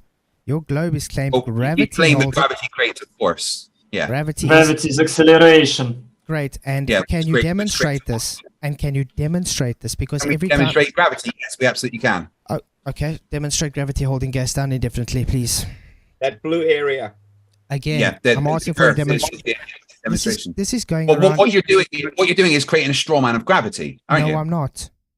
Yeah, you are, because what you're doing is asking us to do something which can only be done on a massive scale, like the Earth, with a large gravitational force. We couldn't show you something on Earth holding gas because the Earth would be busy holding that gas because it's much bigger. So what you're doing is asking us to do a demonstration of something that we don't claim gas will do, which is a straw man of the claim. Now, hold on, let me finish. What we do claim is that gravity creates a force that is proportional to the product of 2 or more masses and inversely proportional to the square of the distance between them. That is our claim and nothing else. And that means if that claim is true, the atmosphere of Earth will be held down by the gravitational force of Earth because of the mass of both the gas particles and the Earth and the formula I just explained to you. Okay, so which is what happens when you're looking at that blue area. Okay, now I'm going to tell you, based on that, where's the strongest pull of this force you claim for gravity? Underground, correct? Closest to the center of mass. Yes, which would explain the gradient. So if you but not in the center of mass. Listen, so if you take an open container like a fish tank and pour sulfur hexafluoride into it, it is closer to the center of mass, so therefore the strongest pull according to your gravity. Should it disperse or stay there?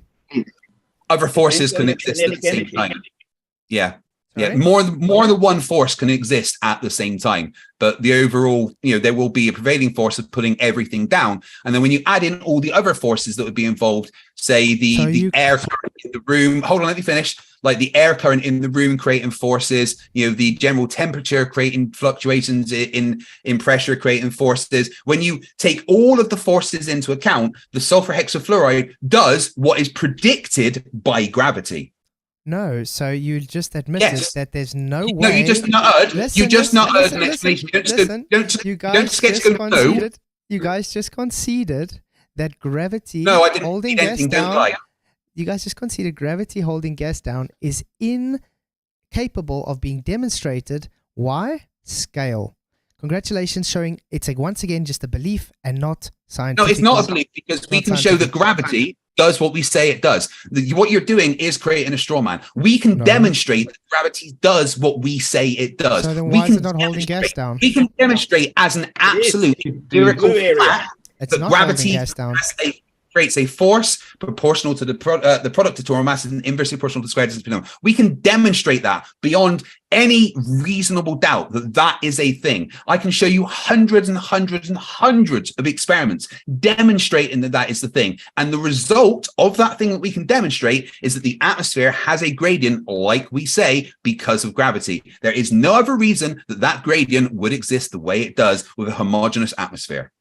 Okay, why isn't that blue stuff moving into the black area? I've explained it many times, but anyway, you haven't explained it. Craig. You just said gas behavior. Guys, we've just caught these guys lying live until saying I haven't explained it, which I've explained at least 10 times to them. But anyway, you just said the word gas behavior. That's not an explanation. Guys, this is what you get when the people can't demonstrate their beliefs for us. They make a point. Demonstrating it to you right in front of you. They make a point and concede what the argument is, and then saying, "Nah." That's what you describe yourself. Demonstrating it to you right in front of you, Keith. Right in front of you. See that little blue area there? That's most of our atmosphere. See up there, that black area? We call that space. It proves containment. Yeah. Congratulations. That photo you're showing. The universe is containing everything. You're right. The universe contains all of the pressure in the universe. That system you're showing there, it's proving to us we're in a contained system. Is the container above that blue area, is it? Yeah, it's above the black area. It's above the black area. So you think above the black area. How far up? I don't know. You're not high enough to show us. Yeah, show us the point the camera up. Let's try and see. Why can't radar see this barrier? This photo only goes up to there. Oh, shame. Then you can't demonstrate. How much more black area is there? I can do exactly the same as you guys. Showing a photo is not a demonstration. This is a demonstration. So when you actually when you look at what demonstration means, it says it can involve a physical display, step-by-step walkthrough, or the use of examples to clarify a concept or process. This is a demonstration of our claim. No, this is a demonstration that we're in containment. So what now? Yeah, the universe is container. I agree with you. You claim it. This is a demonstration we're in containment. Really? The universe why isn't that moving up? Why isn't that blue stuff because it's in containment. Because it's in containment. Yeah, it's called the universe. Right, hold on, guys. He's actually agreeing with us here. He is agreeing that everything in the universe is in a container called the universe. No one's disagreeing with the fact that the Earth's gas is in a container. It's in a container called the universe. That container also happens to contain every other bit of matter in the entire universe. So then Earth is not a separate system, then? Is that what you're claiming? Is my refrigerator a separate? Wait, hold on. Is my refrigerator a separate system to my kitchen? Yes. Yeah. What happens when I open my refrigerator? You open it up and then it's entropy. Yeah. So can one system exist within another system and still be part of that same system? Yes, and hence if Earth was an open system... And this brings full circle back, right? What does the second law of thermodynamics state? And this is very important because the second law of thermodynamics states one very simple thing. Entropy always increases into the universe. That the entropy of the entire universe will always increase. Only if that process is reversible, which is a very important part that you always seem to miss out. Okay, please go and reverse the entropy of the universe for us, Craig. The second law of thermodynamics says that it's only if that process is reversible. That's what the second law of thermodynamics says. So reverse it for us, because that's what you're claiming. Yeah, if you claim, I'm saying that I can. I'm just saying that's what the second law of If you thermodynamics. claim Earth is an open system inside inside the universe, a separate system, you are claiming entropy reverses. Well, it can. It can locally. All right. Anyway, we still want to know why that blue area doesn't move into the black area, though. And just saying gas behavior doesn't tell us anything. Gas behavior. You even brought it up with your equation, mate. Congratulations. Flare of behavior. I showed you entropy in terms of temperature and in terms of energy and temperature. Yeah. Yeah, and what happens when it go higher up? Do you have the same amount of energy and temperature, Phil? Well, yeah. So exactly. So as these molecules go higher and higher up, they lose their kinetic energy. It becomes gravitational potential energy. Do you understand why they are moving like they're moving, Phil? Are they moving down? Yeah, are you claiming that gas now all of a sudden? That's why there's a gradient. Listen. Are you claiming yes, it moves that down gas, as well as up? Sorry, are you claiming that gas moving up now is all of a sudden deciding to fall back down without a collision? Sure, of course. Thank you guys. He just lied. Gas pressure has elastic What collisions. happens when you throw a ball in the air? Does it fall down? Ball is not gas. Gas can only change direction with collisions, and therefore Phil Bell just showed he's either dishonest or ignorant to what gas is. Actually, gas change directions with a force applying to it as well. Eventually, What gravity. force? Eventually, gravity will overcome the kinetic energy. Gravity has no direction on gas at all. Gravity, of course, it does. Even if it was a force, it would have no direction. Gas has mass, so of course it's affected by gravity. Yeah, exactly. So eventually, gravity will overcome the kinetic energy. Prove it. Yeah, that's why there's a gradient, because the gas goes down, go boom, boom. Prove it for us, Phil. See that gradient? Go outside and breathe the air. Right there in front of you. See the blue area? No. Prove your claim instead of pointing to the sky. Demonstrating it right now. Yeah, no, that blue area proves my claim. No, that demonstration on there proves gas has a behavior in a contained system. Congratulations. No, it doesn't. Yes, it does. You don't explain why it has you can't explain why that blue area is not. Let's release a helium balloon. It goes up until it eventually pops. What happens to that helium after the balloon popped? Well obviously, it disperses in the atmosphere. Does it? Does it carry on expanding? Does it carry on expanding? With temperature change? Does the helium balloon, once it exploded, all that helium carry on expanding to fill the available volume? Well, do you think it goes up into the black area then? Yes, it definitely does. No, it doesn't. That's why there's a pressure gradient. Are you claiming there's no gas in that black area, Phil? No, of course there's gas in the black area. So therefore, when a balloon explodes and the helium expands in all directions up there, why is it not being pulled down by gravity, Phil? Well, if it doesn't have sufficient kinetic energy, it won't. How did it won't go any further? Are you saying that the balloon? What do you think is stopping all of that? What's stopping it from going up higher? Sorry, Phil. Do you think that the loss of kinetic energy could be one of the explanations? Phil, does a balloon slow down the higher it gets up? That's a good question. Yeah, I would say it would slow down. Yes, of course it does. So it does slow down the height goes up. Yeah. So what you're saying, a balloon slows down, the height goes up. Naturally. Okay, just like a ball does. Cool.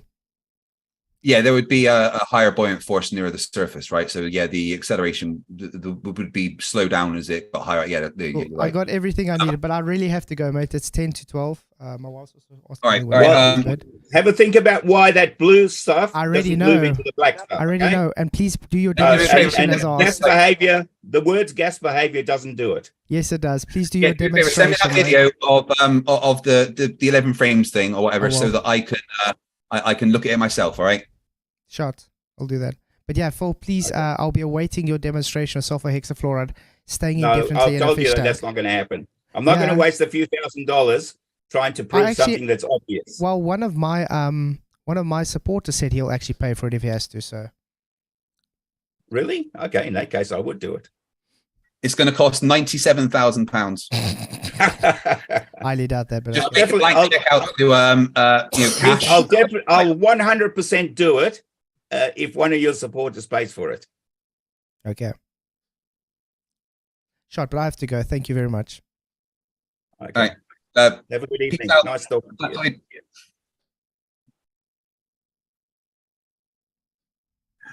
Wow. Guys, that's all they had. That's all they had, guys.